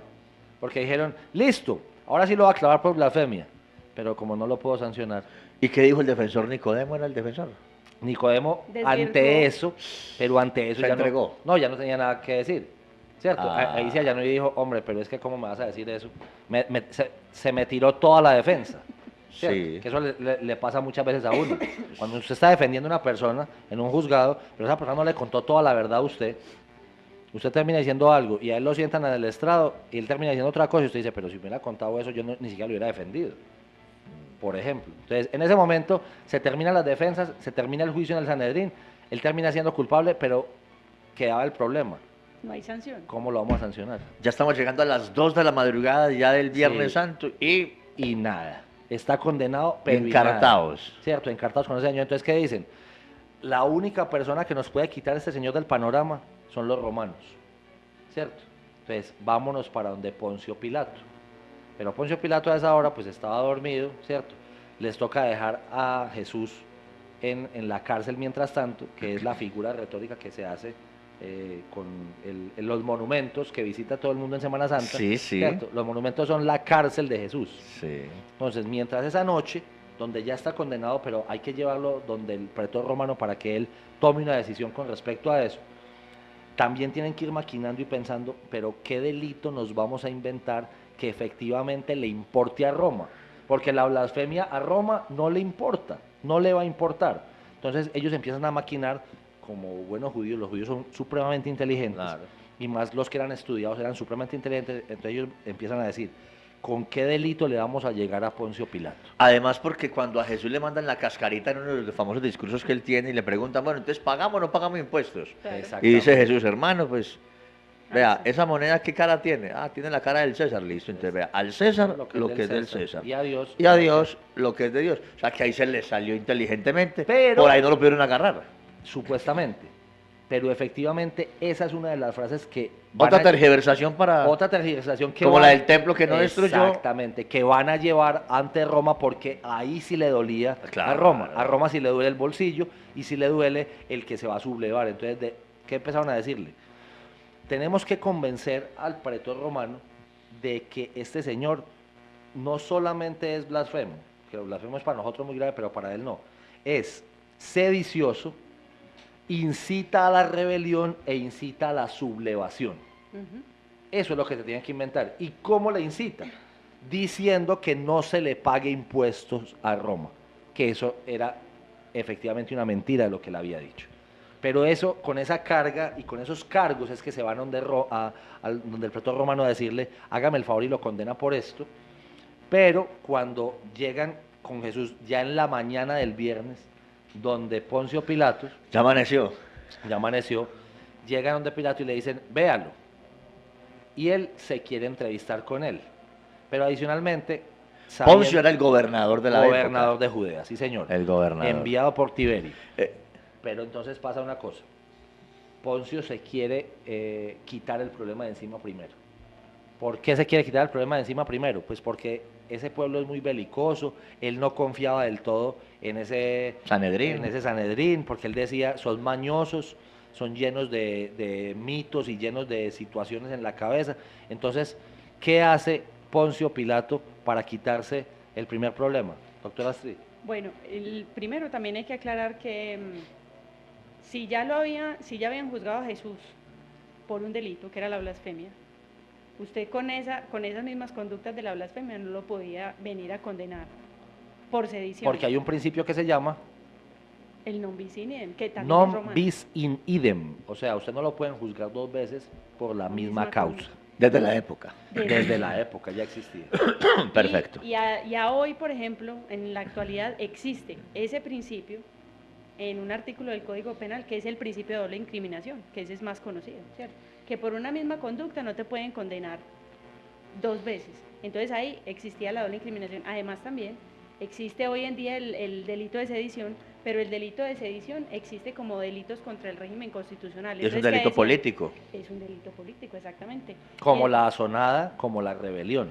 Y ese son los delito delitos- político te tiene una ventanita que te da la posibilidad de asilo. Sí, y Por adicionalmente son los únicos delitos por los cuales en Constitución Política de Colombia No. no te inhabilitan para ejercer cargos públicos después. Muy bien. No, y no te permite tampoco temas como extradición. Exactamente. Entonces, en este caso, era importante porque primero estaban contraviniendo un propio principio de ellos, ¿cierto? Sí. Entonces, Pilatos tenía la papa caliente en la mano, porque decía, o sea, si este señor es blasfemo, no lo pueden sancionar allá, vienen Ellos acá mismos. para que yo lo sancione. Me van a Me dicen utilizar a mí, esto. él se sintió utilizado. Sí, Me dije, sí. van a utilizar la mano fuerte mía. O porque sea, ellos no estos pueden señores lo sancionar. capturan a las 10:30 de la noche, les da las 3 de la mañana y no han podido definir el tema judicial. Exacto, Y entonces, ahorita a las 5:30, yo en ayunas me traen la papa caliente a mí. exacto. No. Y no, con no, esa hombre. papa caliente. Entonces Pilato ya empezó como Exacto. a retrechero en el Entonces, ¿qué tema. hace? Él se acuerda que como están en la Pascua judía, en Jerusalén también está el rey Herodes. Mm. Entonces dice, hombre, si está Herodes aquí, que vivía en otra parte, ¿cierto? Sí, sí, sí. Entonces dice, hombre, yo no me voy a complicar la vida. Está el rey de ellos acá. Mandémoselo a Herodes para que él lo juzgue allá. Entonces mire pues, ya va un tercer juez. ¿Herodes era quién? Herodes era el rey de los judíos, Sí. pero puesto por el Imperio Romano. ¿Se acuerdan? Perfecto, El títere sí. del que habíamos hablado ayer. Ya para darle gusto pues a los contentillos, a los... Exacto. Entonces le a los dicen, judíos. no hombre, a mí no me monten ese problema, esa papa caliente, vayan a hablar con Herodes que él está aquí, como está en Jerusalén, llévenselo a Herodes y que Herodes lo juzgue. Entonces se lo mandan a donde Herodes, que era el que había matado a Juan el Bautista. Entonces, de Sanedrín De a Sanedrín. Pilatos. Primer juez. Primer juez Sanedrín, Sí. segundo juez Pilatos. Pilatos no adquiere, no quiere la competencia, como decimos los abogados, ¿cierto? Renuncia a la No competencia. se quiere comprometer, no quiere tomar decisiones. Exacto. Entonces él renuncia a la competencia y le dice, no, aquí tiene competencia Herodes. ¿Que es Y superior o no? a él no, Ah, bueno. no. Es superior de los judíos, pero de él no. Entonces él le dice, llévenselo a Herodes porque él es el rey de los judíos y que él arregle con él, ¿cierto? Entonces, tercer juez, se lo llevan a Herodes. Pero Herodes, que estaba ya me imagino en una rumba brutal, porque estaban para la Pascua, En la bacanal de Herodes. en la bacanal de siempre de Herodes, Herodes no toma en serio a Jesús y aunque él sí lo quería conocer, tampoco asume la competencia. Bueno, entonces Herodes lo que dice y lo que hace es, hombre, a ver, yo sí te quería conocer hace mucho tiempo. Este fue el mismo que mató a los niños que para que no le quitaran el no, trono a ese él. fue el papa de él. Ah, ese fue Herodes el Grande. Herodes el Grande. sí, Y este es señor. Herodes Antipas. Sí, señor. Ah, ya. Entonces, cuando eso pasa, le dice, yo sí te quería conocer, pero bueno, hagamos una cosa. ¿Usted quién es el rey de los judíos? Me están diciendo que es. Bueno, póngale entonces una capa de rey, ¿cierto? Y con un manto Ah, lo empieza a ridiculizar, púrpura, a caricaturizar. a caricaturizar y le ponen un manto púrpura para decir, listo, salve rey de los judíos. La corona. La corona todavía ese no. Todavía es después. Porque eso se viene cuando, pasión, en la pasión. cuando se lo llevan, no, Perfecto. después cuando se devuelve de Herodes a los patios de los soldados romanos. Bueno. Entonces Herodes Antipas empieza a gozarse. Entonces él empieza a hablar y le dice, haceme un truquito, haceme una magia, mostrame pues a ver Muéstrame cuál un es el milagro. poder tuyo. A mí me habló mucho de vos, había hablado mucho de vos un personaje que yo conocía que era Juan el Bautista. Yo lo mandé a matar. ¿Vos sos el reemplazo de él o qué? Vos curaste enfermos, Aquí dicen, a los ciegos los pusiste a me ver, están diciendo de todo. resucitaste a Lázaro. ¿Cierto? Con todo eso, haceme un truquito a mí, hombre, que soy el rey. Pero Jesús guarda absoluto silencio ante ese juez. Y él, pues, queriendo quitarse el problema de encima también y para no dañarse la fiesta de la Pascua, devuelve a Jesús a Pilatos de nuevo.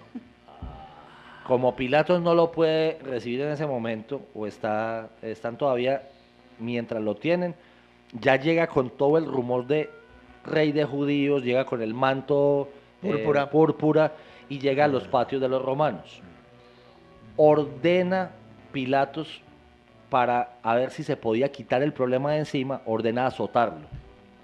¿Cierto? A ver si los sumos sacerdotes... Dale con él- contentillo, pues ahí lo castigué. Ahí lo castigué pues, denle su azotada y después de los azotes le ponen una caña y los soldados con unas Espinas. arman una corona y terminan ridiculizándolo también, le ponen una corona, le dan una caña con su manto púrpura y le hacen venias ridiculizándolo diciéndole salve rey de los judíos. Caña al estilo de báculo, como cuando Moisés utilizó el báculo. Exactamente. Pero entonces, con eso no fue suficiente porque se dio cuenta Poncio Pilatos, de Poncio. nuevo, Sí. que los sumos sacerdotes no se iban a quedar contentos hasta que Oíste, no Poncio desapareciera. Pilatos no jugó en el Medellín. No. Ah, ese era Ponciano Castro. Ponciano Castro, gran delantero. Ah, es Gran distinto. delantero del Deportivo Independiente de Medellín, de Puntero izquierdo. equipo del cual la doctora Astrid es hincha furibunda. Yo quejo 5, doctora, que somos hinchas del Poderoso. Ah, muy también, bien. imagínese. O sea, estoy entre Estás dos bien hinchas. rodeado tú. Usted también. 2 Jesús, para 2. vea. Checho también es del verde. Listo, Checho, excelente, bueno, hermano. empató Yo el me sentía partido. muy solo aquí, pero bueno, maravilloso. Pero los del rojo son muy Saludo para el inteligentes. doctor Juan Carlos Osorio, que nos escucha a esta hora, y a Juan Pablo Ángel, que madruga también mucho. Entonces, No mira te- pues lo que déjeme los pasa. saludos del Medellín. Chusquito Sierra, un abrazo. Profe Hernán Torres y al gran poderoso del poderoso. ¿Sabes quién es el poderoso del poderoso? Contame quién es el pueblo. El Medellín. ¿Quién es el poderoso del No poderoso? tengo ni idea. El granadino. ¿Quién es que es ese muchacho? José Raúl. Giraldo Gómez. Un saludo para José Raúl, hombre. De Granada, Antioquia, como Rubén. Muy bien. Muy bien. Imagínate. Entonces Poncio recibe a Jesús otra vez. Sí, pero entonces ya lo mandó cascar, ¿cierto? Ya. Ya mandó que lo azotaran. En Para la ver. azotada, él no mandó que le pusieran la corona, pero los soldados pues ya Mofándose teniéndolo ahí, de él. mofándose, le ponen corona, le ponen caña. De hecho, hay una imagen, un ícono muy duro del cristianismo con esa caña y esa corona, que es el exe homo, ¿cierto? Pero exe homo, ¿qué significa? Después del azote y después de la corona, Pilato saca al patio interno de esa fortaleza donde estaban, lo saca azotado, muy lacerado, y dice exe homo, he aquí el hombre. Eso es lo que significa exe homo. De esa divinidad que él quería mostrar de pronto, o que lo querían hacer ver como un dios, lo aterriza a ser un simple mortal. Eso, entonces le dice exe homo, esa es la expresión por parte de Poncio Pilato. ¿Para qué? Mostrándoles, hombre, ya el hombre está azotado, miren las condiciones tan deplorables en que está, yo no le encuentro más culpa a él. Pero empieza la presión por parte de los sumos sacerdotes y el Sanedrín de que él efectivamente había violado también la norma romana, no solamente la norma judía. De acuerdo a eso se da la entrevista entre Poncio Pilato y Jesús. En esa entrevista él venía pues muy taciturno, muy callado, pero se da un diálogo que es muy interesante y ha sido muy estudiado por parte de muchos filósofos y teólogos. Cuando él le empieza a decir, ¿por qué no me respondes? Y él le dice, tú sabes que yo tengo la autoridad para mandarte sancionar y crucificar. Y él le dice, esa autoridad deviene de mi Padre. Si mi Padre que está en el cielo no te hubiera dado esa autoridad, entonces tu Padre sí. ¿Y cuál es la verdad? Ese diálogo queda inconcluso ahí y es objeto de muchísimas tesis de estudio en teología. ¿Qué es la verdad? Ese diálogo, adicionalmente, está llegando la presión no solamente de los sumos sacerdotes, sino de Claudia, la esposa de Poncio Pilato, que era una romana, hija de un gran general romano, donde le dice a Poncio Pilato, hombre, no se meta con ese muchacho porque yo soñé toda la noche con él y es un hombre justo. Le dice, no vaya a cometer una injusticia con ese muchacho porque yo soñé toda la noche con él. Le dijo la esposa de Poncio Pilatos a Pilatos. Poncio Pilato, sí señor. Se llamaba Claudia. Se llamaba Claudia. Pero entonces sigue las acusaciones, ¿cierto? ¿Qué le importaban a los romanos? De nuevo volvemos y reiteramos, a los romanos le importaban impuestos y paz. O sea, no se me subleven y páguenme los impuestos. Porque la autonomía del gobernador en la Judea no era más que recaudar impuestos y cuando se fueran a sublevar, a pagar la sublevación, a pagar el incendio. Y para evitar la sublevación, entonces, pan y circo. Pan y circo, Era no la más. crucifixión. Ahí era donde Pero se entonces, estaba la crucifixión. ahí viene el tema duro. Después de esas conversaciones, él dice, hombre, yo he conversado con ese muchacho, yo la verdad... Y él encuentra otra salida, entiendo. Vea, Sí. en esta época siempre damos un indulto, una libertad a uno de los pero presos. él dice, yo no encuentro culpa en Aquí está este señor. Sin embargo, Barrabás, está Jesús, ¿a cuál quieren que liberemos? a pesar de que no encuentro culpa en él, mira pues el proceso romano, no encuentro culpa en él, pues hombre, queriendo que se salve Jesús, porque con lo que le dijo su esposa y todo, dice, por la fiesta de la Pascua había una tradición, y era, Sí. vamos a soltarles un preso. Eso no solamente es en esa época, ¿usted se acuerda cuando cuando vino el Papa aquí? Juan Pablo. Sí, soltaron una cantidad de gente de Bellavista. Cierto. Y no recuerdo el nombre de eso, en el 2000 hubo un jubileo. Jubileo, sí. Y en los Jubileo jubileos 2000. también se les baja pena a la cantidad de gente que está en la cárcel y hay gente que tuviera una pena cumplida Hasta cierto tiempo. hasta Sí. cierto tiempo también lo sacan. Eso lo ha propuesto mucho hoy en día en el Congreso Juan Manuel Corso Román, senador del Partido Conservador, nacido en Cúcuta, Sí, señor. y ha insistido Expresidente del Congreso. que una de las formas de acabar con el hacinamiento en las cárceles es dar la libertad a una cantidad de gente, primero que está detenida y no la han podido condenar. Ujú. Es el caso, por ejemplo, de Alfredo Ramos, que está detenido y No, se y sabe que- por y- qué. y por falsos testigos, y que el Exactamente. indubio pro reo ya debería Sí. estar operando para él también. Exactamente. Y entonces la otra sería esa del jubileo, del indulto, del perdón, Que debemos aclarar que el indulto es algo diferente sí, La amnistía. a la amnistía. a la amnistía. Listo. Una cosa es no perseguirla, no ejercer más la persecución penal, y otra cosa es después de que ya estás condenado, Claro. perdonarte donde ya estás condenado. Y ojo, de aquí a unos 20, 30, 40 o 50 años, de aquí a futuro, se va a hablar del jubileo de Santos con las FARC. Es muy probable. Entonces, vamos con un juicio en el Sanedrín, vamos con otro juicio donde no empezó el juicio donde Pilato, pero ya donde Pilato, segundo juez, tercer juez Ay, Herodes, Herodes. ¿cierto? Y viene el segundo juicio, ese sí es juicio, con Pilatos. Pilatos no encuentra una verdadera causa para crucificarlo. Se lava Sin las em- manos. Pero, sin embargo, la presión es tan grande por parte de los sumos sacerdotes, donde le dicen, a lo último, cuando ya él está cansado, le dicen, vea, si usted no lo condena, usted no es amigo del César. Ya era la 1:30 de la tarde. ¿Qué le están diciendo? Eran las 10:30 de la mañana. Ah, bueno, 10:30. Cuando le dicen eso, ¿qué entiende Pilatos? Ay. Esta gente sí tiene contactos con Tiberio. Yo estoy caído con Tiberio que me mandó para acá, Sí. porque no hemos tenido el mejor Un castigo. recaudo, ¿cierto? Van a hacerle llegar un falso testimonio por allá diciendo que yo no soy amigo del César. Hombre, ¿sabe qué? Hagamos una cosa. Lo que ustedes digan. Ya les había sacado a alguien y ustedes prefirieron un celote que era A Barrabás. un asesino, como Barrabás que había matado soldados romanos. Lo prefieren ustedes, lo sacan. Listo. Pero vea, yo aunque no le encuentro culpa, me voy a lavar las manos de la sangre de este justo.